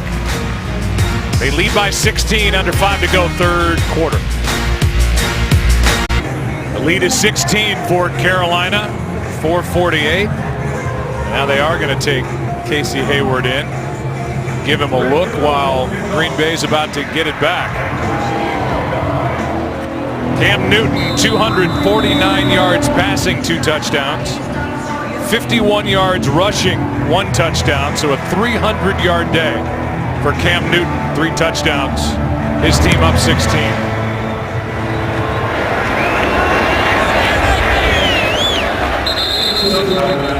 The notorious Conor McGregor has taken over this season of The Ultimate Fighter.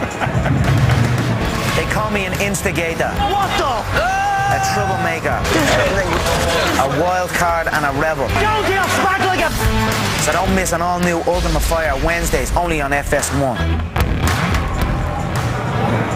We'll see what kind of an Ultimate Fighter Eddie Lacy is after being put on ice after that first half fumble. He's back out there. With the Packers down by 16. 4 carries, 3 yards for Lacy so far.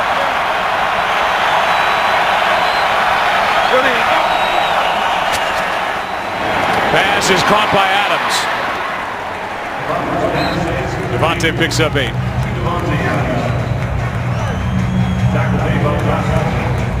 The reason why we haven't seen Lacy up until now is because of this fumble forced by Charles Tillman. It did not lead to points, but it did lead Lacy to the bench. 2nd and 2. Ready. Not on the same page with Jones. 3rd and 2. The whole passing game really has just been off.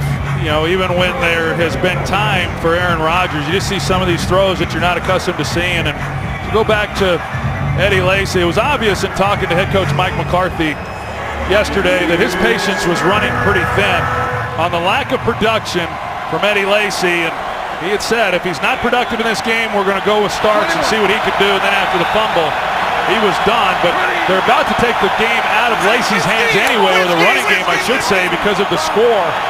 Right now they're fighting the clock. 3rd down and 2. Rodgers. Pass is too high and picked off.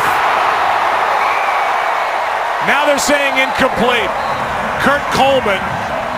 That ball was not secured going to the ground, and Coleman now turns around and sees they're taking it away from him. It's an incomplete pass ruling. 4th down, Green Bay. And it's a good call. That's a good call. It moves, even though it looked like maybe his left hand was under the ball. And boy, he had a golden opportunity. That was one that looked like it just simply got away from Aaron Rodgers. There was an intermediate receiver that clearly was over his head. And then the other receiver that was in the area, didn't have a chance. So fortunate that ball wasn't intercepted. I'm not exactly sure what Rodgers was saying to the sidelines and what Mike McCarthy's reacted to. It's the 5th 3 and out for Green Bay. Maste hits his best of the day. Back inside the 20. That's a 54-yard spiral, but a good return by Ginn. And they mark him out of bounds at the 29. And that's what he's complaining about. Adams was held. Officials missed it as Tillman got away with one. Well, Peanut Tillman, number 31, got away with a jersey grab. Aaron Rodgers saw it. Mike McCarthy saw it. The guys that wear black and white did not. So instead of a first down by penalty, the punt followed, and the Panthers have the ball up 16, starting at their own 29.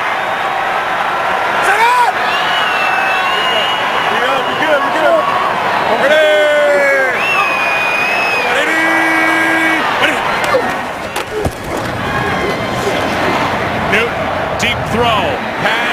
Moving up, Dixon, the intended target, and Burnett, who's the leading tackler today for Green Bay, was back there defending. Newton sees that Ed Dixon's got an opportunity one-on-one on Burnett and just takes a shot, seeing if maybe they can complete something down the field. As I said, you know, with the time, 3 minutes, a little over 3 minutes, obviously left here in the third quarter, that the Packers can't afford to give up points, but more importantly, they can't afford drives that eat up a lot of clock. They're all coming. Matthews got there a little late, but a good play up front defensively. Stewart on the carry, and Clay Matthews almost tackled Cam Newton as he was handing it off. Yeah, he hits it right in the middle. They don't pick him up, and it's a good thing they didn't have play action pass on, or he'd have been sacked. And sometimes when you bring the blitz like that, you open up a running lane, and if you get past that initial wave, then you're off and running. But the Packers rally behind Matthews' pressure and make a big play. Got to make a stop here on third and long. Blitz again. Pass is incomplete, and now Ginn's looking for a flag and doesn't get it. Fourth down. Well, they had an opportunity. See Ted Ginn, he's got the skinny post, and another clean pocket for Cam Newton, and just one that sails on him. So stops the clock with the incompletion, and now the Packers are going to get the ball with plenty of time. Yeah, 3:03 left. That drive took 50 seconds. That was it.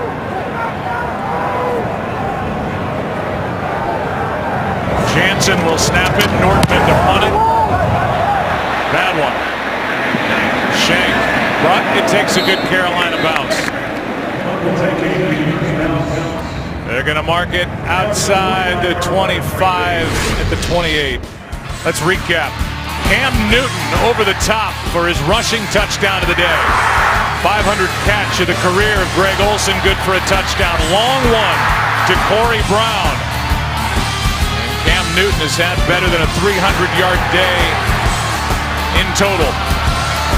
Carolina's been all over Aaron Rodgers. They have 4 sacks.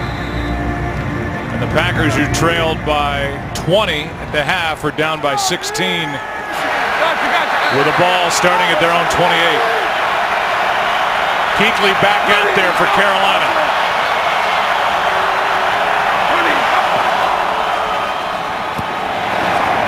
Rodgers is going to run, pick up as much as he can. The coverage downfield has been really good for Carolina. And they've been doing it in different ways. You know, sometimes we see them locked up in man coverage. That time they're in zone coverage. They've been very disciplined in how they're playing it when they do go to their zone. So in a lot of those looks, Aaron has had some time, as he had on that last play, but just no windows for him to try to squeeze a ball into. 21.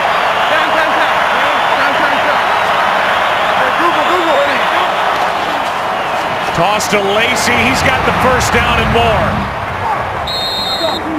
And with that, we'll send it to Kurt Menefee with a game break. Well, Packers fans may want to keep an eye on the Vikings. They're just a game behind starting the day. Teddy Bridgewater ran it in for a 6-yard score against the Rams and then gets the 2-point conversion. Minnesota leads at 18-15, trying to tie the Packers atop the division, pending obviously the outcome of your game, Joe. Kurt, thanks. First down, Green Bay.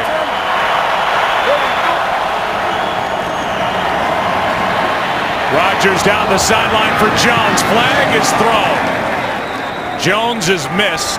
Devontae Adams hit the deck. That's where they threw the flag. And we will see who it's against. Steratore with a call.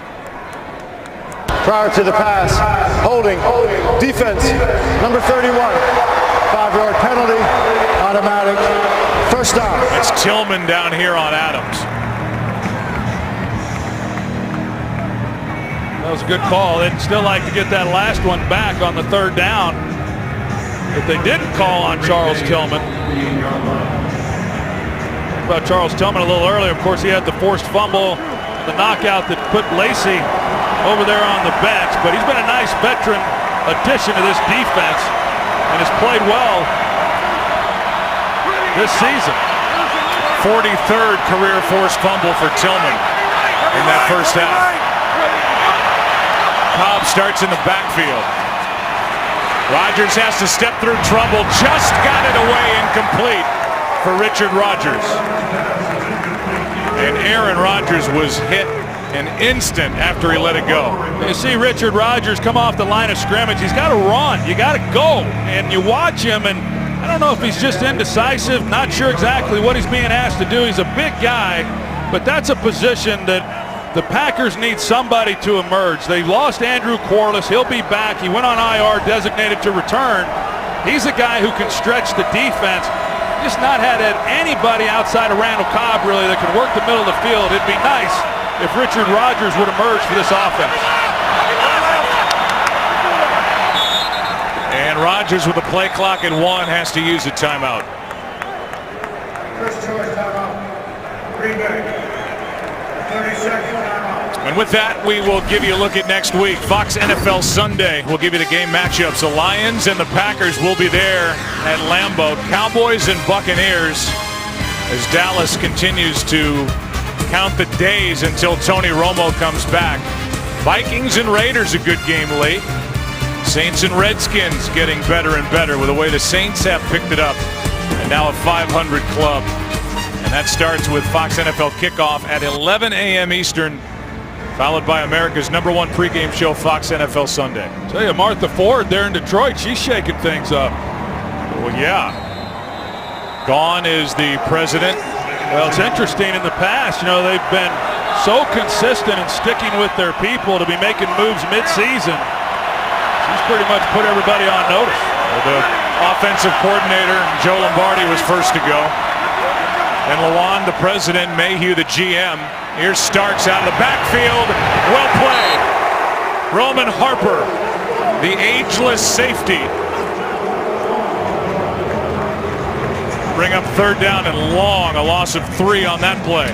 Really hard to outflank this defense. They pursue awfully well. Roman Harper, he reads it out, makes a nice play. 3rd down and 14. Just another 3rd and long for this Packers offense. That's pretty much all they have had throughout this game.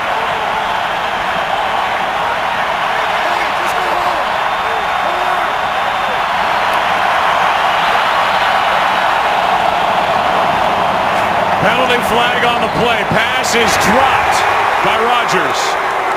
But a flag at the start of it.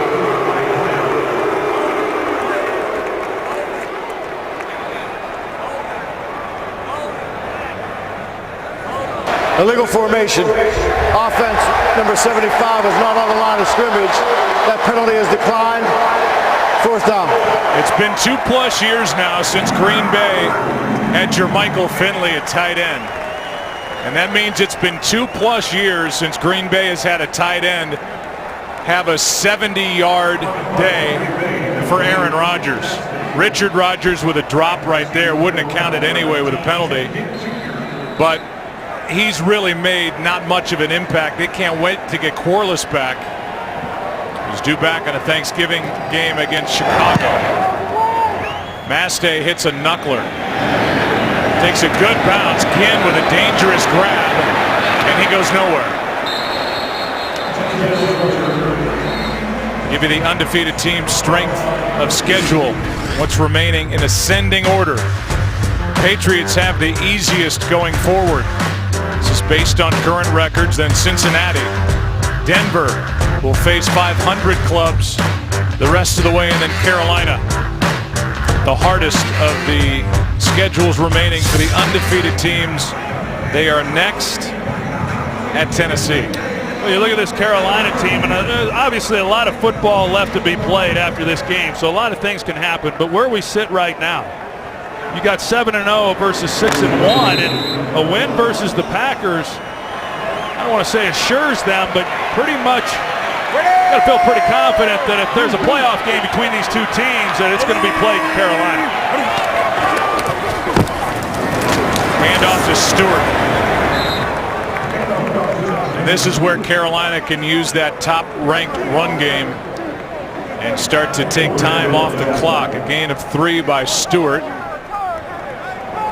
And the Panthers do not have to snap it again before the start of the fourth quarter. When they do, it'll be 2nd and 7. 16-point game, 30-14 at the end of 3. Fox NFL Sunday returns after these messages in a word from your local Fox station.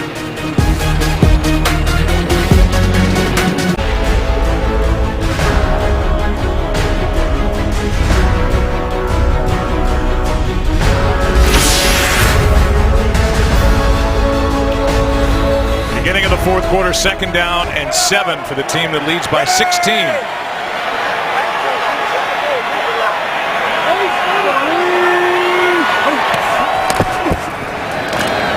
Handoff to Stewart, met in the backfield and has to fight his way back near the line of scrimmage. Nick Perry made the stop. 3rd down coming up for Carolina, and Green Bay's defense needs to end this drive for Carolina right here. Yeah, they knew there was a good likelihood they were going to get the running game there on 2nd down. Carolina wanted to try to take time off this clock, but now these 3rd downs, each and every one of them here on out, become big for the Green Bay Packers to get off the field. Hold.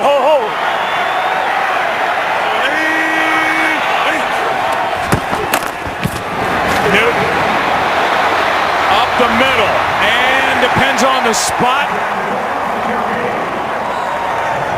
And now Newton's slow to get up. In fact, not getting up until now. And with that right foot of the official coming in, this is right on the marker. Jake Ryan and Julius Peppers on the stop. But they may have gotten there a second too late. It looks like they're going to pick it up, but you got Jake Ryan, who is in a great position. It just goes to show you that even with the right scheme by Dom Capers, you got a linebacker who's got his eyes on the quarterback there to make a play, and you're just not able to get Cam Newton to the ground before he picks up the 1st down. He was stopped well short if Jake Ryan's able to come up and make a play, but as I said earlier in this game, at 255, 260 pounds, he's as big as linebackers. McCarthy's got the challenge flag in his hand, and he's going to challenge the spot. The question is, where's the ball when the knee comes down of Cam Newton? Probably worth the challenge. It's close. I mean, he got it literally by the very end of the football. Green Bay is challenging the ruling on the field as it relates to a 1st down. Timeout. If they move it back at all, it would be 4th down.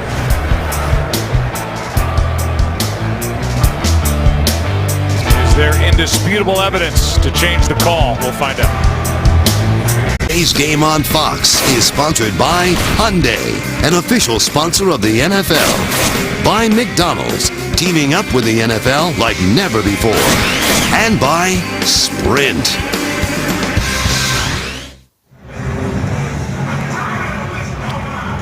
It's been a long look under the hood. And obviously the question is, where's the ball when the left knee of Cam Newton hits the grass? You have to get, they had to get to the 31 for the 1st down. Maybe you split hairs and say he's a little bit short of the 31 when the knee hits down, but it has to be indisputable evidence to overturn the call. And we'll get it here in a moment from Gene Steratore. But if they move it back 2 inches, it's 4th down. After review, the ruling on the field is changed. When the runner's left knee hits the ground to put him down by contact, the football is at the 20-yard line, 3/4 yard. It will be 1/4 yard short of a 1st down. 4th down, Carolina. Green Bay is not charged a timeout. Well, now 3 out of 4 in the replay category is Mike McCarthy, and it obviously was worth the challenge as it brings up 4th down. Aaron Rodgers about to get it back. Yeah, and you wonder just how much Mike McCarthy really thought that it was a poor spot. I mean, I didn't think they were going to overturn that, but as you said, certainly worth the challenge. But it worked out in their favor, and an excellent job then of forcing a punt.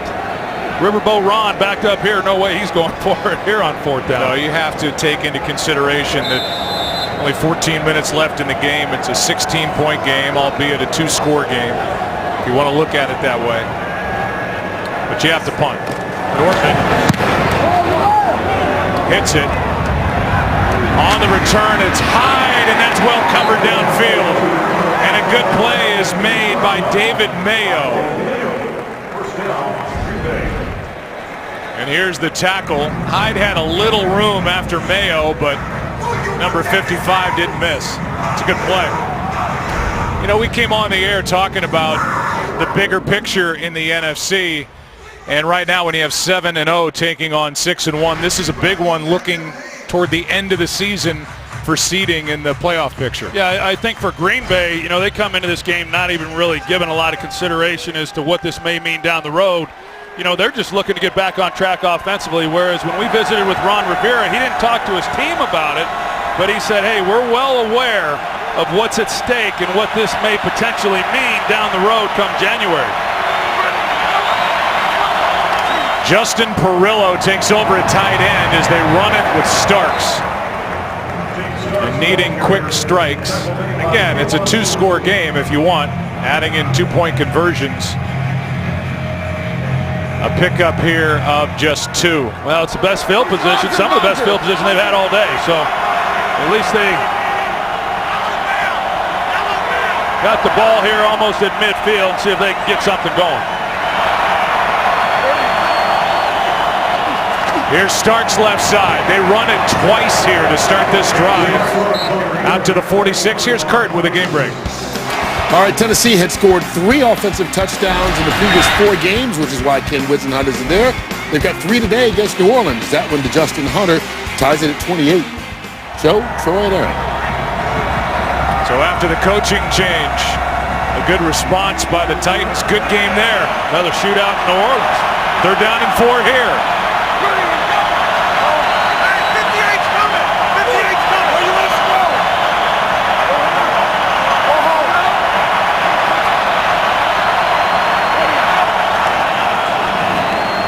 Rodgers has the ball knocked out. Looked like he may have gotten back on it. He did, but Coney Ely is the one who took it out of his hand, and it's a quick 3 and out as the offense still struggles for Green Bay. Pressure right off the edge, and he's able to knock the ball loose. Looked like Corey Linsley, their center, he might have gotten away with a hold on Luke Kuechly, but man-to-man across the board, had a shot down the field too. Sean McDermott, he brings the pressure and trusts those corners to hold up, and they do. Maste punts it with Ginn near the 15. To the near sideline and out of bounds. Ripkowski forced him out. 45-yard punt after the 5th sack of the game. For this Panthers defense, Carolina up 16.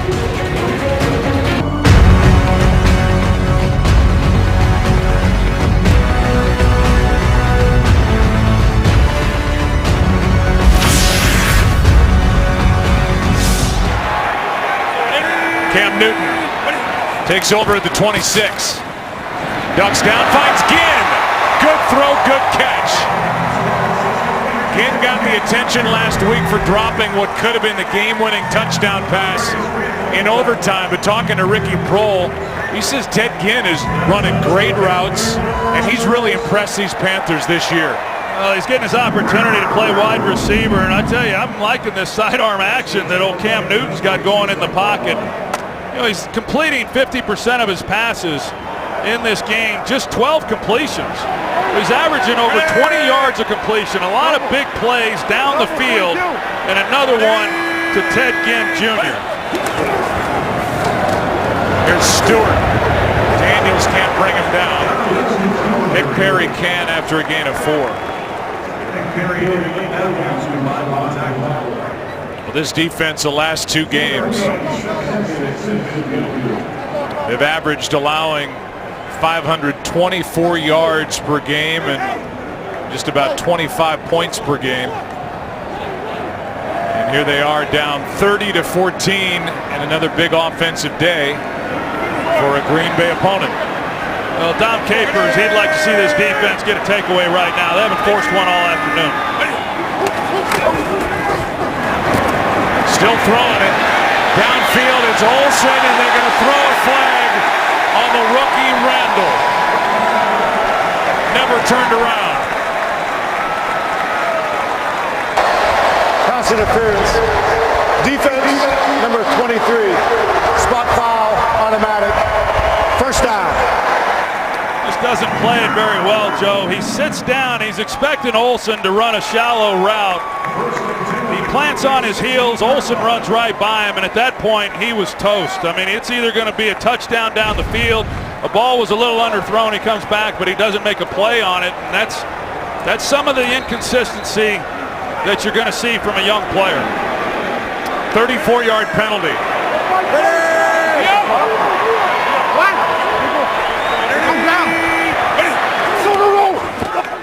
On first down, Stewart.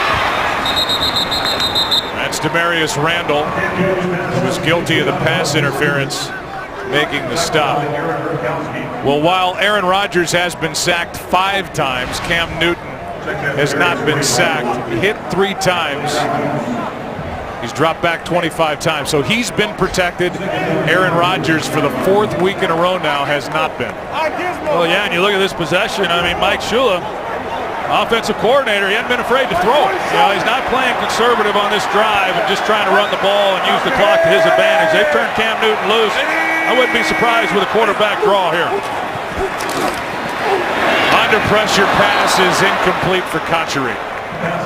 3rd and 8. You know, they go to the empty set. You got no one to hand it off to, and we've seen that from Carolina in the past. I mean, they use Cam Newton, a lot of runners, as we've seen around the league, at the quarterback position, but a lot of designed runs for Cam Newton. And you know, I asked him the other day, because you see so many times physical contact, if he likes it. He said, no, I don't like the contact, but I do like first downs. And if that's what's required, he'll do it. Of course, right now they're looking at 3rd and 8. But they're also looking at a position where they're inside field goal range easily to make it a 3-score game.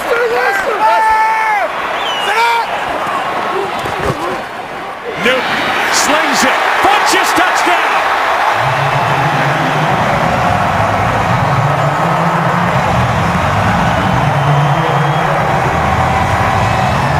And the Panthers continue answering questions all afternoon. As a quarterback, you see that the middle of the field opens, and you just hope your receiver can beat the defender to the spot and get inside. And Funches, he does it.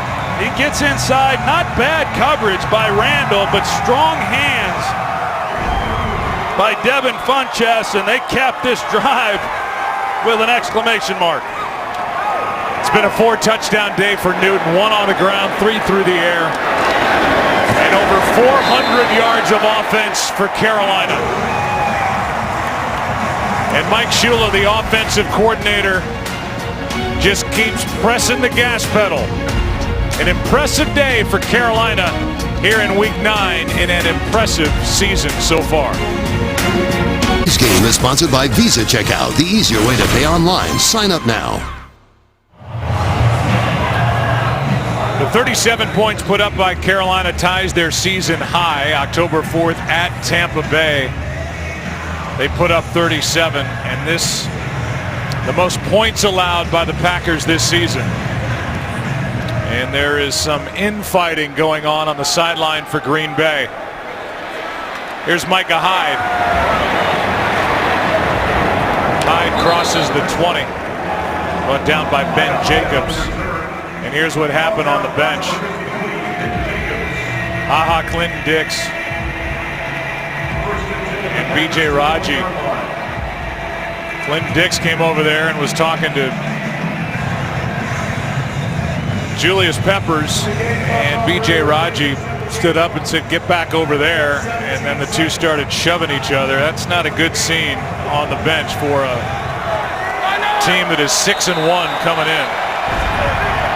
That defense is struggling. He's a little undersized to be talking whatever and saying whatever he said to Julius Peppers and B.J. Rogers. Yeah, I would guess. Here's Cobb, can't hang on. But let's talk about the protection. I mean, this is regarded as one of the better offensive lines in the NFL in front of Aaron Rodgers. They allowed only 6 sacks over the first 4 games. They came in having allowed 8 over the last 3. To St. Louis, San Diego, 3 by the Broncos, 5 today by Carolina, as Rodgers has been under siege all afternoon. Well, he was a week ago as well, and we know that. And certainly they let some people loose. There's been times when I thought Rodgers was going to take off and run, and he's tried to keep it together and it hadn't worked.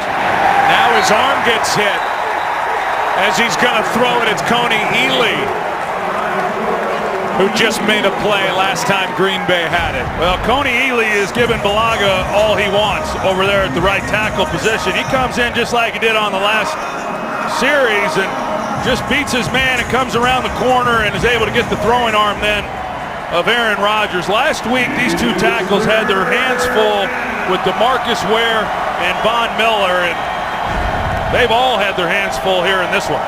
There's Coney Ely, number 94, second-year pro out of Missouri. And a timeout taken. I think they want to make sure, Carolina sideline, that the arm was indeed going forward as that ball came out of the hand. Carolina is challenging the ruling on the field of an incomplete forward pass. Timeout. So a challenge for Ron Rivera, who is 2 for 5 in replay challenges this season. What do you think? 2 for 6? We'll get the call when we come back.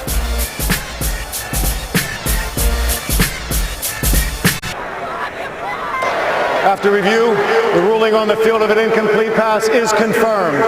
Quarterback had possession as his arm started to move forward, therefore it's an incomplete pass. Carolina will be charged with its first timeout of the half. Seems like that line moves weekend after weekend, and when you think you know what they're going to call on the field or in review, you just have to wait and find out. The call of incomplete pass is confirmed.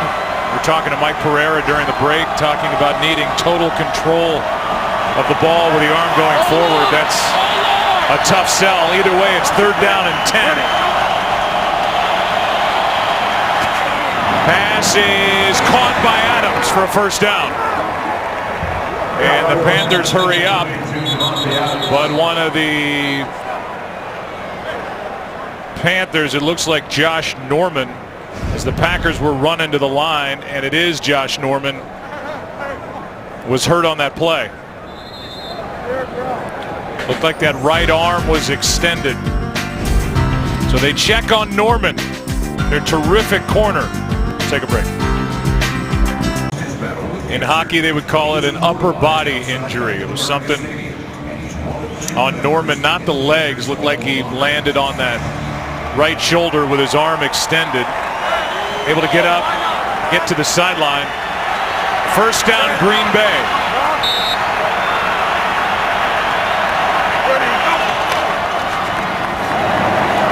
Screen set up for Starks.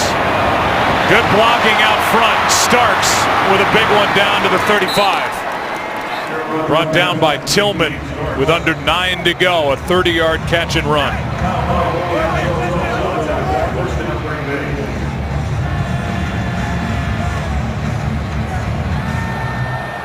Ready, go. On first down, quick throw. Richard Rodgers inside the 30. Kinkley out there defending, good for 7. You know, they brought in Teddy Williams for Josh Norman when he left the field. I thought maybe Aaron Rodgers would go after him instead. Without protection, they've gotten the ball out quick on the screen to Lacey and then the quick pass on the last one. Now they've got Norman back in. Starks, first down, gets a block, still rolling, touchdown.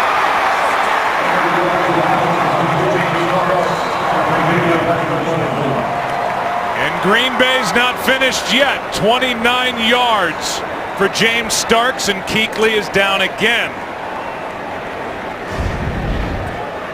Well, 2 big pass plays on the screen to Starks, and we'll see whether or not he was across the goal line. That one will be close as well.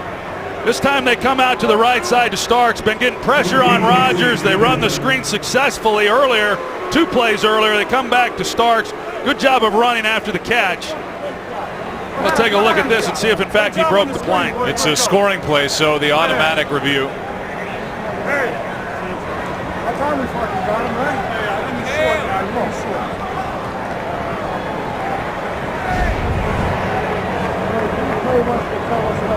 So they'll look at it, make sure, under 8 to go, and the offense stays out there.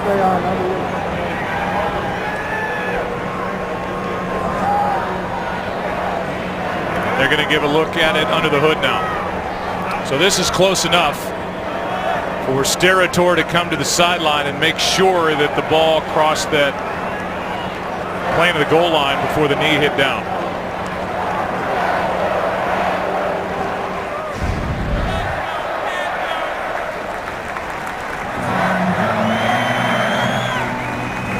I don't know that they're going to get a shot where they can definitively see whether or not he gets in. Right there. Looks to me like he made it, Joe, from what we can tell.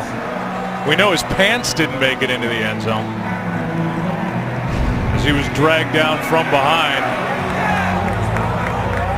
I'm with you. It looked like, at least we haven't seen anything that would change the call on the field, but I'll say again, it's why Mike Pereira is the most underpaid man at Fox Sports. I don't know what he's pulling down, but we lean on him. I think he's doing just fine. Okay, all right. You see those suits he's wearing? Those are provided. Are they? Yeah. How do we get those? I don't. After review, the ruling on the field stands. Touchdown. Save that argument for another day. And Rodgers will stay out there, trying to make it a 15-point game.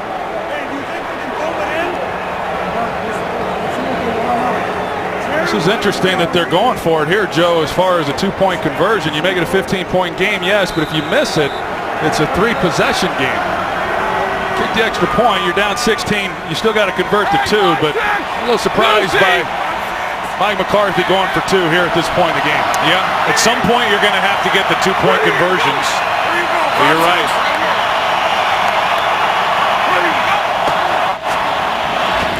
Rodgers spinning around, throws, pass caught, flag is thrown.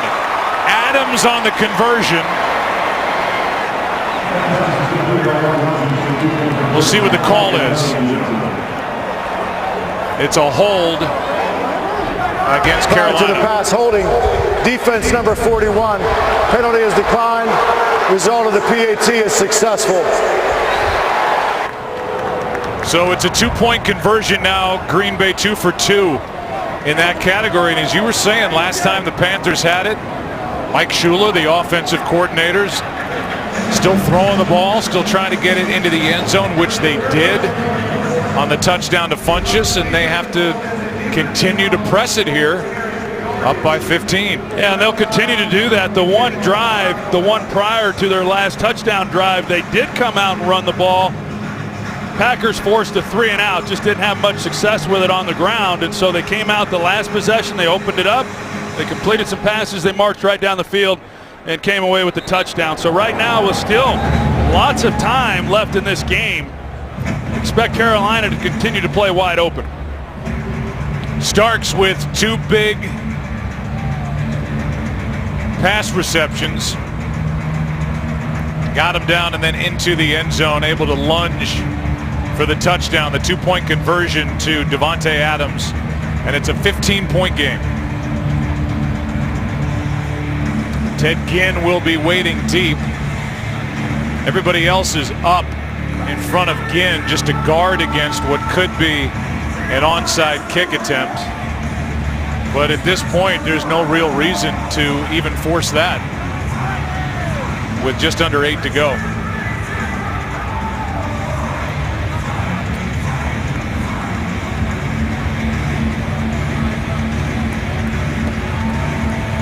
Right now, Carolina, the way they're set up, they will give Crosby the touchback. He can knock it into the end zone. Ginn is up at the 18-yard line.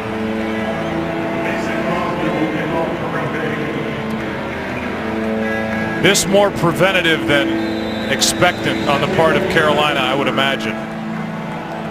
Just to make sure.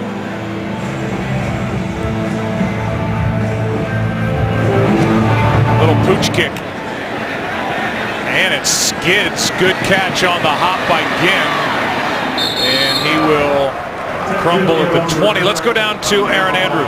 Well, we saw earlier on Green Bay's sidelines, frustrations get the best of some guys on defense. B.J. Raji shoving, Clinton Dix. Well, guys, for most of that drive, Julius Peppers was over with the secondary, just giving it to Clinton Dix.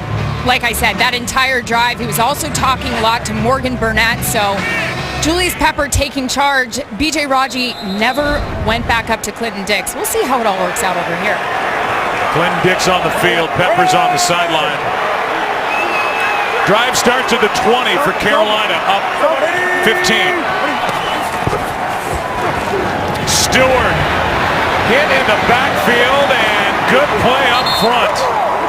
Eventually Jake Ryan cleans up, but the first guy that was there was B.J. Raji, who was fired up by his teammate, if by nobody else, and Nick Perry is slow to get off the field. Yeah, B.J. Raji does an excellent job.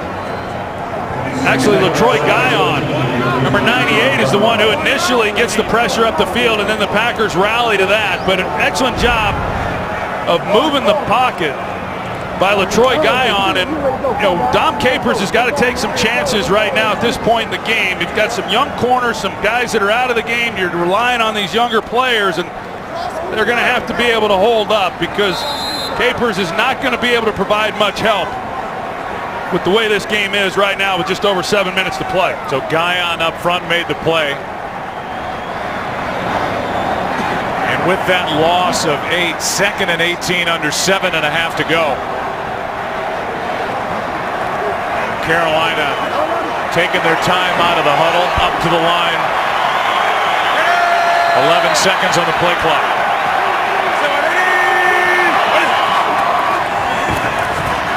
Newton, sideline, pass caught by Olsen. Goodson on the stop. They're going to mark him out at the 25. And out of bounds, stopping the clock for the moment at 6:59 to go. Third down coming up.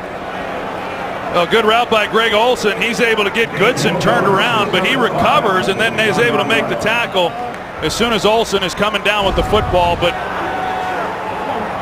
right now, 3rd and 5, and as I said, each one of these become really important for this Packers defense and preserving time on the clock and giving this offense an opportunity. See the yards piling up against this Green Bay defense. From San Diego to Denver, now here, Carolina. Big third down. Newton fires, pass broken up. And no flag is thrown. Funchess the intended target with Randall in coverage. It's 4th down. And we'll give it another look. Yeah, we'll take a look. This is the one they scored the touchdown on earlier. Contact looked like Randall got a hold of the left arm well before the ball got there and contact was made. They get away with it. Stops the clock with the incompletion. So still lots of time left in this game for this Packers team. It's a big stop on 3rd down. No call. Nortman hits it. And a fair catch. Called for by Hyde. If you love winning teams, check out the new comedies on Fox. Grandfathered with John Stamos and The Grinder with Rob Lowe. Fresh, fun, and bring big league laughs. It's all new Tuesday, right here on Fox.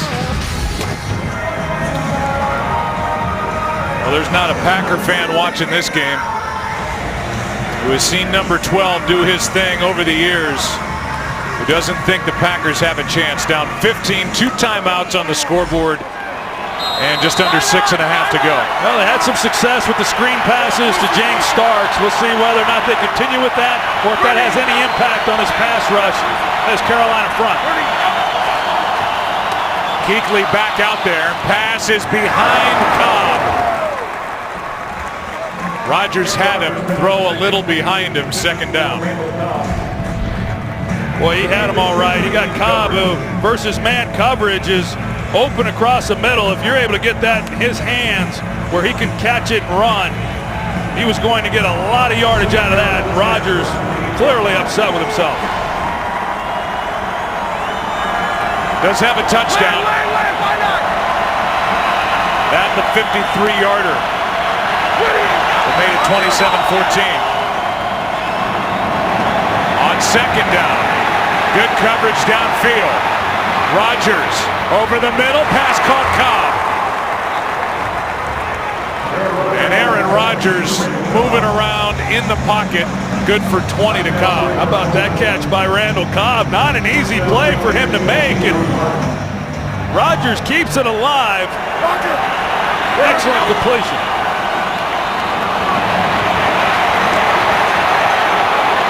Flag is thrown. Pass is incomplete. Steratore threw it.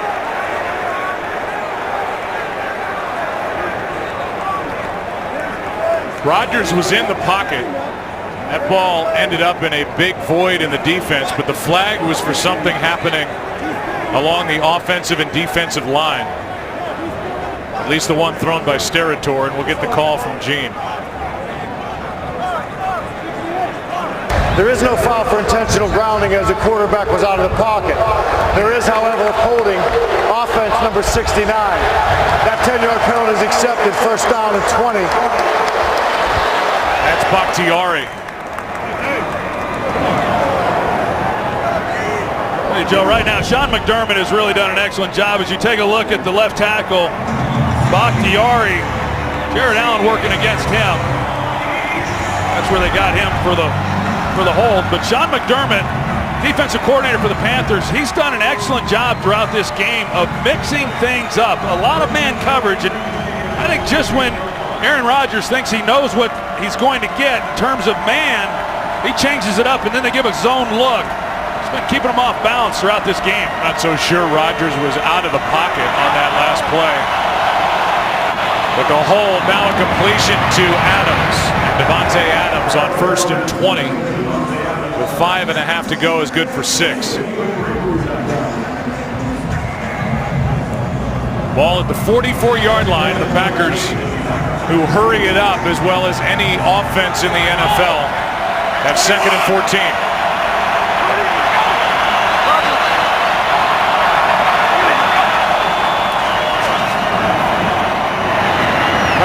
Is behind Cobb, and Aaron Rodgers ends up on his back. 3rd down. Well, Bakhtiari, you try making a pass when you've got this right in your face. He gets driven right back into Aaron Rodgers. Mario Addison goes through Bakhtiari at left tackle, gets right in his face. Addison didn't play last week with a shoulder injury. In the game against Indianapolis, good pressure there. 3rd and 14.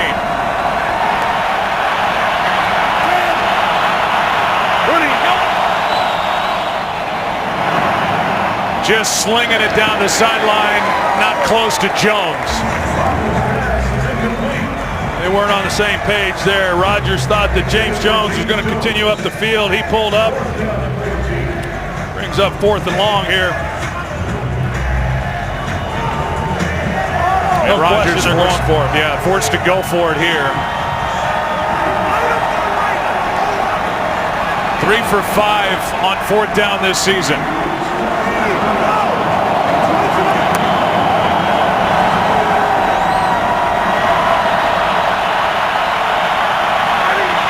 Well, they've been working inside to Randall Cobb, and they've also got Devontae Adams at the bottom. Blitz.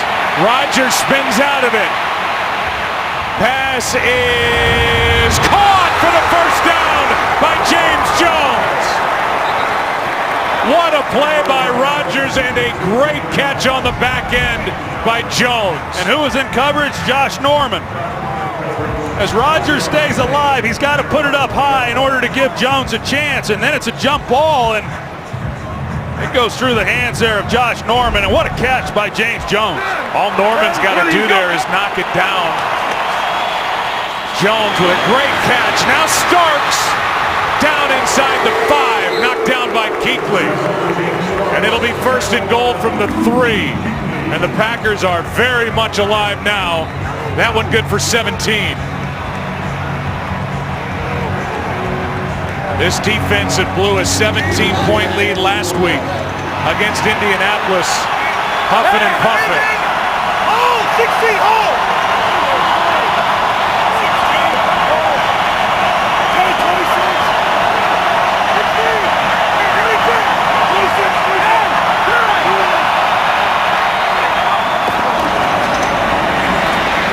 Pass caught, Rodgers touchdown.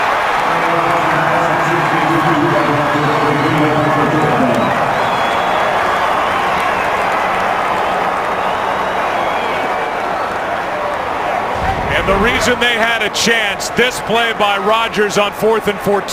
Just an outstanding job by him of keeping the play alive and knowing he has to get it downfield with it being 4th and long and just give your guy an opportunity to make a play, and James Jones does. Good coverage by Josh Norman just outside the reach of his hands. Then they finish it off with a touchdown to Rodgers. Crosby knocks through the extra point.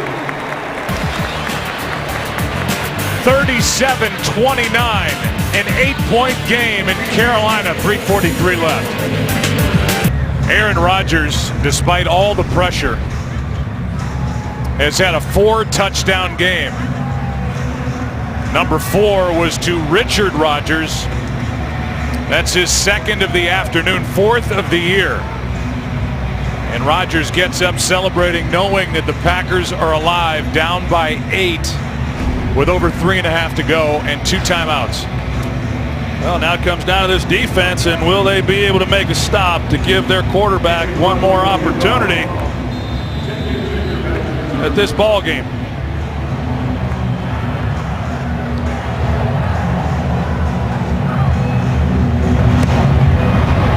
This time Crosby does drive it deep with Ginn up out of the back of the end zone, and with 3:43 to go. Pressure is on Carolina's offense to do something with the football. Aerial coverage provided by Nationwide. With all the celebrating going on, at least with the Panther fans so far in this game. Little anxiety now with the offense and Cam Newton back onto the field, up by 8.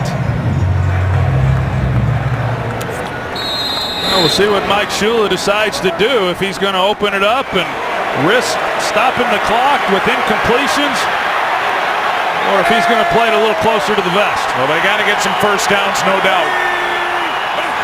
From the 20, going to try and start with a throw. Pass is caught. Was he inbounds? Interception by Demarius Randall. A bobble along the sideline, but he secured it before going out as he stepped in front of Ted Ginn. An outside breaking route, you have to lay it out on the boundary. It's thrown behind, and Randall's in a spot. Now, does he get in? It looks to me, Joe, well, the ball's still moving at that point. It's a turnover, so they'll look at it. The call is interception. And the question will be, when did he gain complete possession?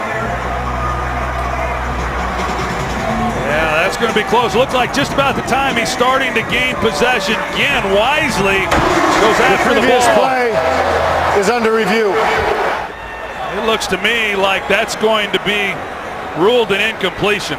Just as he starts to gain it, the ball then gets knocked loose again, and he's not able to get that left foot down. And right there, even a little bobble at the end. I was going to disagree with you, but that little move at the end with the ball coming out, and Mike Pereira's with us back in Los Angeles. Good work by Ginn to slap at the football. What'd you see from back in LA, Mike? I think the slap of the football comes with the timing of the second foot hitting the ground, and the ball came loose actually just when the second foot hit the ground there. So to me, he had not completed the process of the catch. Now, to me, then that second foot here coming down on the line, certainly a really good chance of making this incomplete. It's very tight. But again, watch, here's the completion right there when the second foot hit the ground. But the hand looks like the left hand stays on the ball. Again, it's so close, guys. Yeah. To me, with that left hand on the ball, boy, I'll tell you.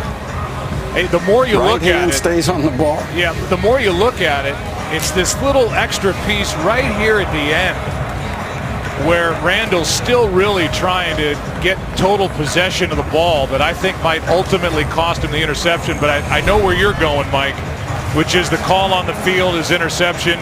Is there enough there to overturn it? I mean, that's always the coin flip as we go through these games every weekend.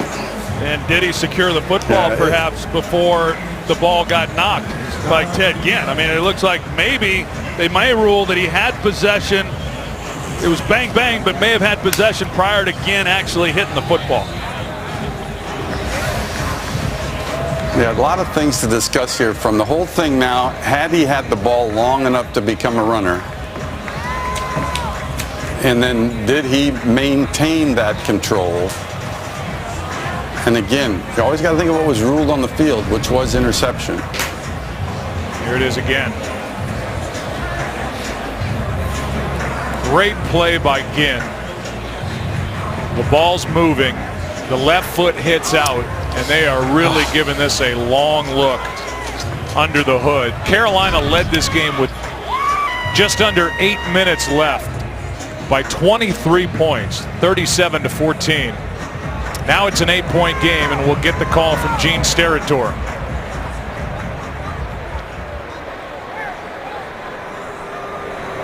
After review, the ruling on the field stands. It is an interception. First down, Green Bay.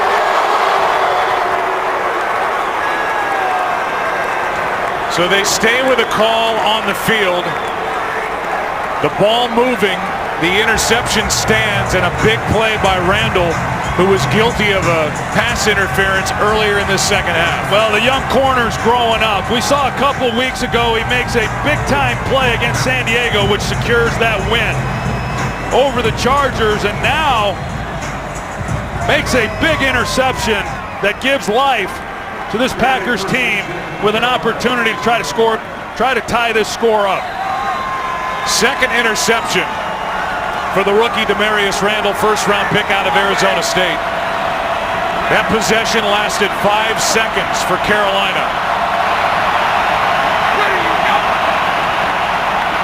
Starting at the 22, and it's against Carolina. Neutral zone infraction defense, number 69 was in the neutral zone, causing the offense to false start. 5-yard penalty, still first out. Got Jared Allen with the neutral zone infraction. You know that Rodgers would have liked to have had that ball snapped and then take a shot into the end zone. He's so good at it. But they get Jared Allen with the hard count. So first down and 5.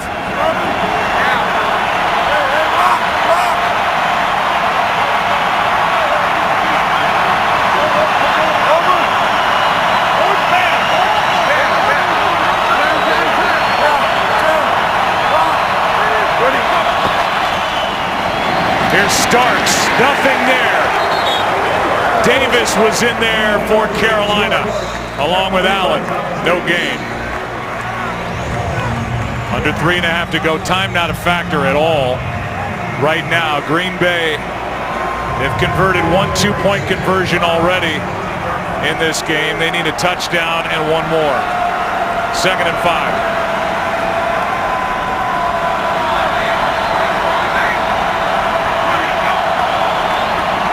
Low snap again.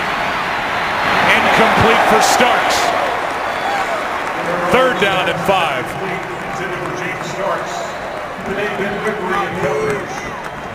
Well, Aaron Rodgers, we have shown throughout this game how much pressure he has been under, and he's been on the ground just about every time he's dropped back to throw the football. This time, yeah, Starks was in the area. He just He just unloaded it wisely, knowing he had nothing.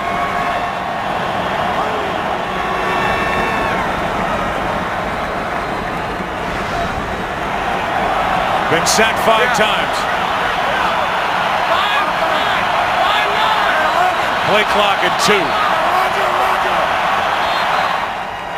Timeout, Green Bay. We'll give you a recap. And what's coming your way is anybody's guess.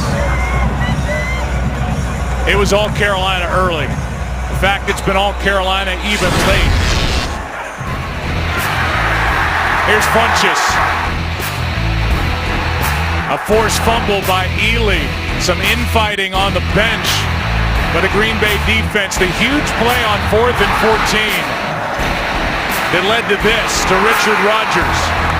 And with the extra point tacked on, this has become an 8-point game. And then Demarius Randall, able to secure the catch before he stepped out of bounds on the interception.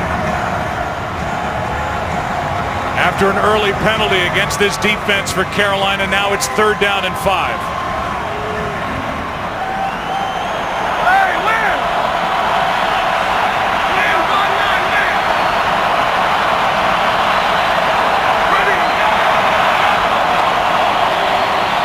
Rodgers, Adams knocked away.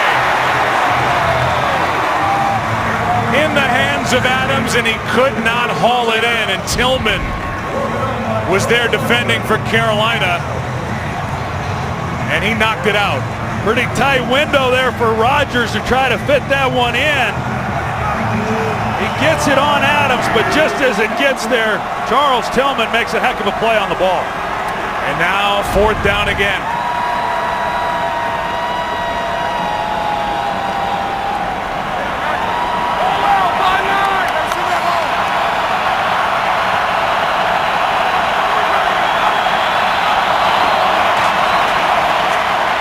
Rodgers, pass is caught. 1st down, Randall Cobb.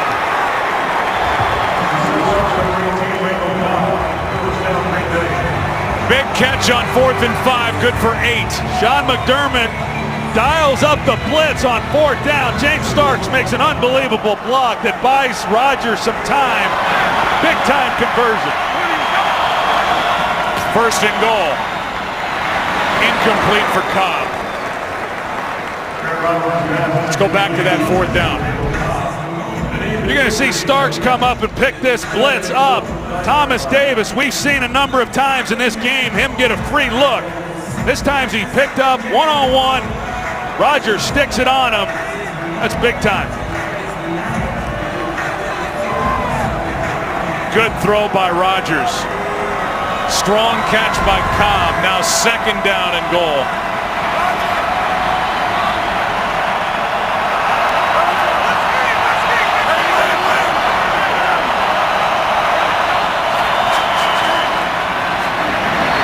Is incomplete.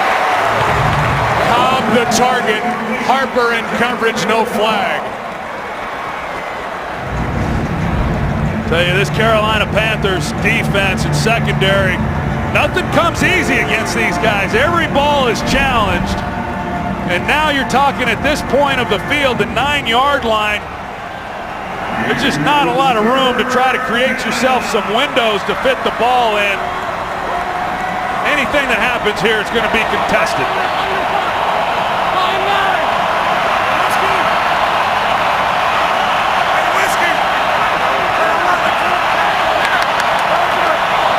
Just got it away. Rodgers thinking about it. Won't get there. It's 4th and goal. Roman Harper made the stop. And another 4th down. And it will happen at the 2-minute warning. That's where we are. This has turned into some game. Rodgers and the Packers have not quit. 4th down and goal when we come back. 2 minutes left in Charlotte. The Green Bay Packers have converted 1 4th down on this drive. 2 4th downs if you go back to their last possession. A 4th and 14, a 36-yarder to James Jones. 4th and 5, a 9-yarder to Randall Cobb. And now it's 4th and goal. Well, Tom Clements has had a lot of time to think about this play and what they're going to do. Sometimes in this situation you move the pocket, but if you do, you're cutting the field in half. Been under a lot of pressure. See if they're able to block him up, give him some time to get somebody open. 2 minutes left.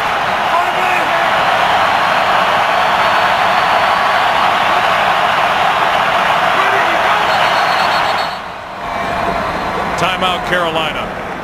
First choice timeout, Carolina. Little different look there by Green Bay. Bring Randall Cobb inside.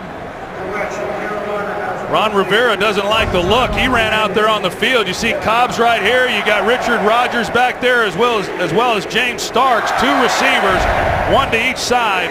Ron Rivera wanted some time to break this down and called a timeout.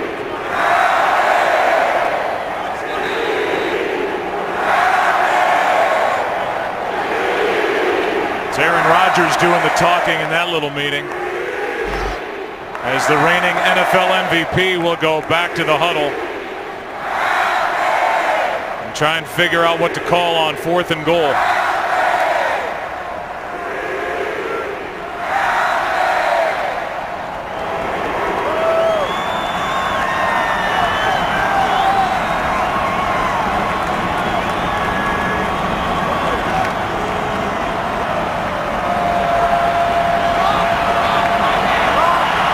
Same look.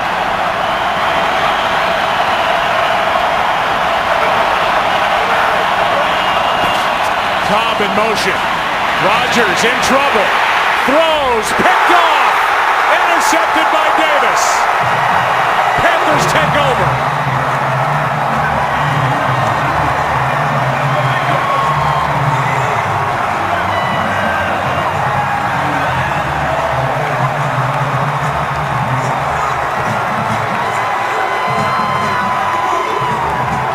Joe, they go Randall Cobb in motion. They run a natural pick. It frees him up to the flat for the touchdown. But Brian Bulaga, the right tackle, gets pressure right back into Aaron Rodgers' face. Mario Addison, and it gets Rodgers off of the throw. Randall Cobb is in the flat. As you're going to see here, they run the natural pick. Right there, bang, and there's nobody out there in the flat. But because of Mario Addison getting the pressure back in Rodgers' face, he can't see it. And that's the ball game. Only 1 timeout left for Green Bay. Carolina will run it here with Stewart. Timeout taken. 1:47 remaining. Green Bay can get the ball back. 1 first down, it's over. And I don't know how, if you're Green Bay, you come out of this game feeling. I mean, maybe there's your answer. Throwing that Surface tablet is Aaron Rodgers. The play was there. Yeah, really well designed. Designed it beautifully, and you could have called them for a pick. No flag. So the play would have stood, but pressure just right back into Rodgers' face. He couldn't really see what happened out there and tried getting off of it, and then it was too late.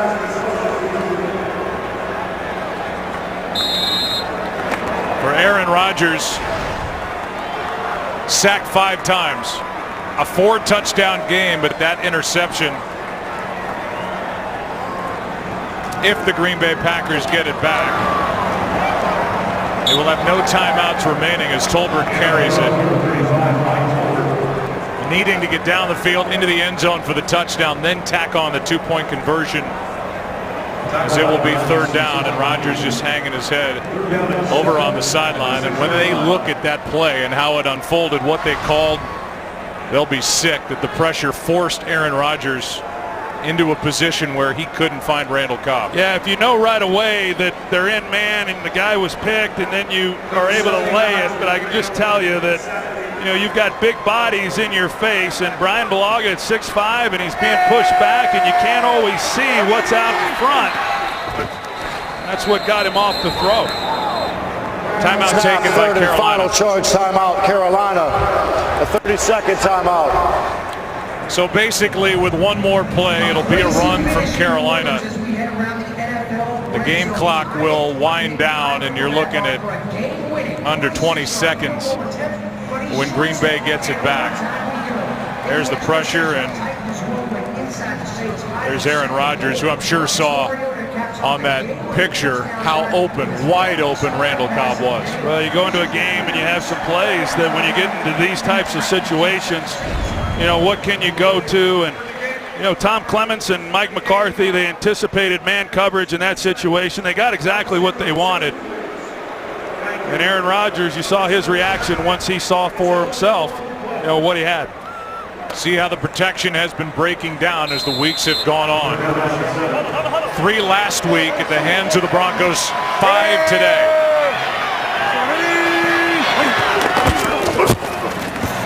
Daniels, the first to get there. Stewart buys a little room, but nobody can stop the clock now. Play clock at 34. So we will have a punt.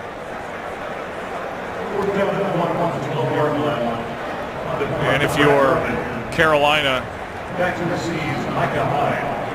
play it straight. Obviously, the safety is always in play if you wanted to go that direction.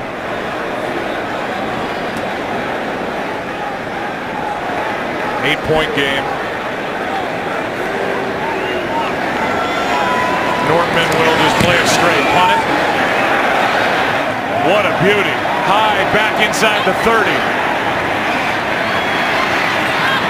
Penalty flag on the play as Hyde is tripped down short of the 45 by Kirk Coleman.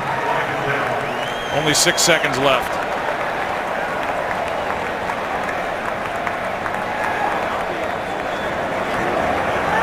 The Green Bay Packers. Illegal block in the back. Return team number 36. 10-yard penalty from the spot of the foul. 1st and 10, Green Bay. You get Ladarius Gunter right here for the block into the back of Colin Jones. Green Bay, barring the incredible, will lose their 2nd straight. They'll go to 6-2. Minnesota just won in overtime at home over St. Louis. They're 6-2. And these two clubs, Minnesota and Green Bay, will meet in 2 weeks. Home game for the Vikings. Getting interesting in the NFC North.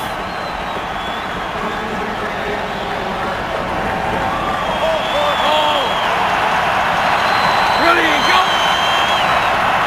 Ready, go! The laterals begin. Starks caught it. Adams throws it. They have yet to really go forward yet, and that's it. Carolina wins it by 8, 37-29. And the Panthers continue their streak.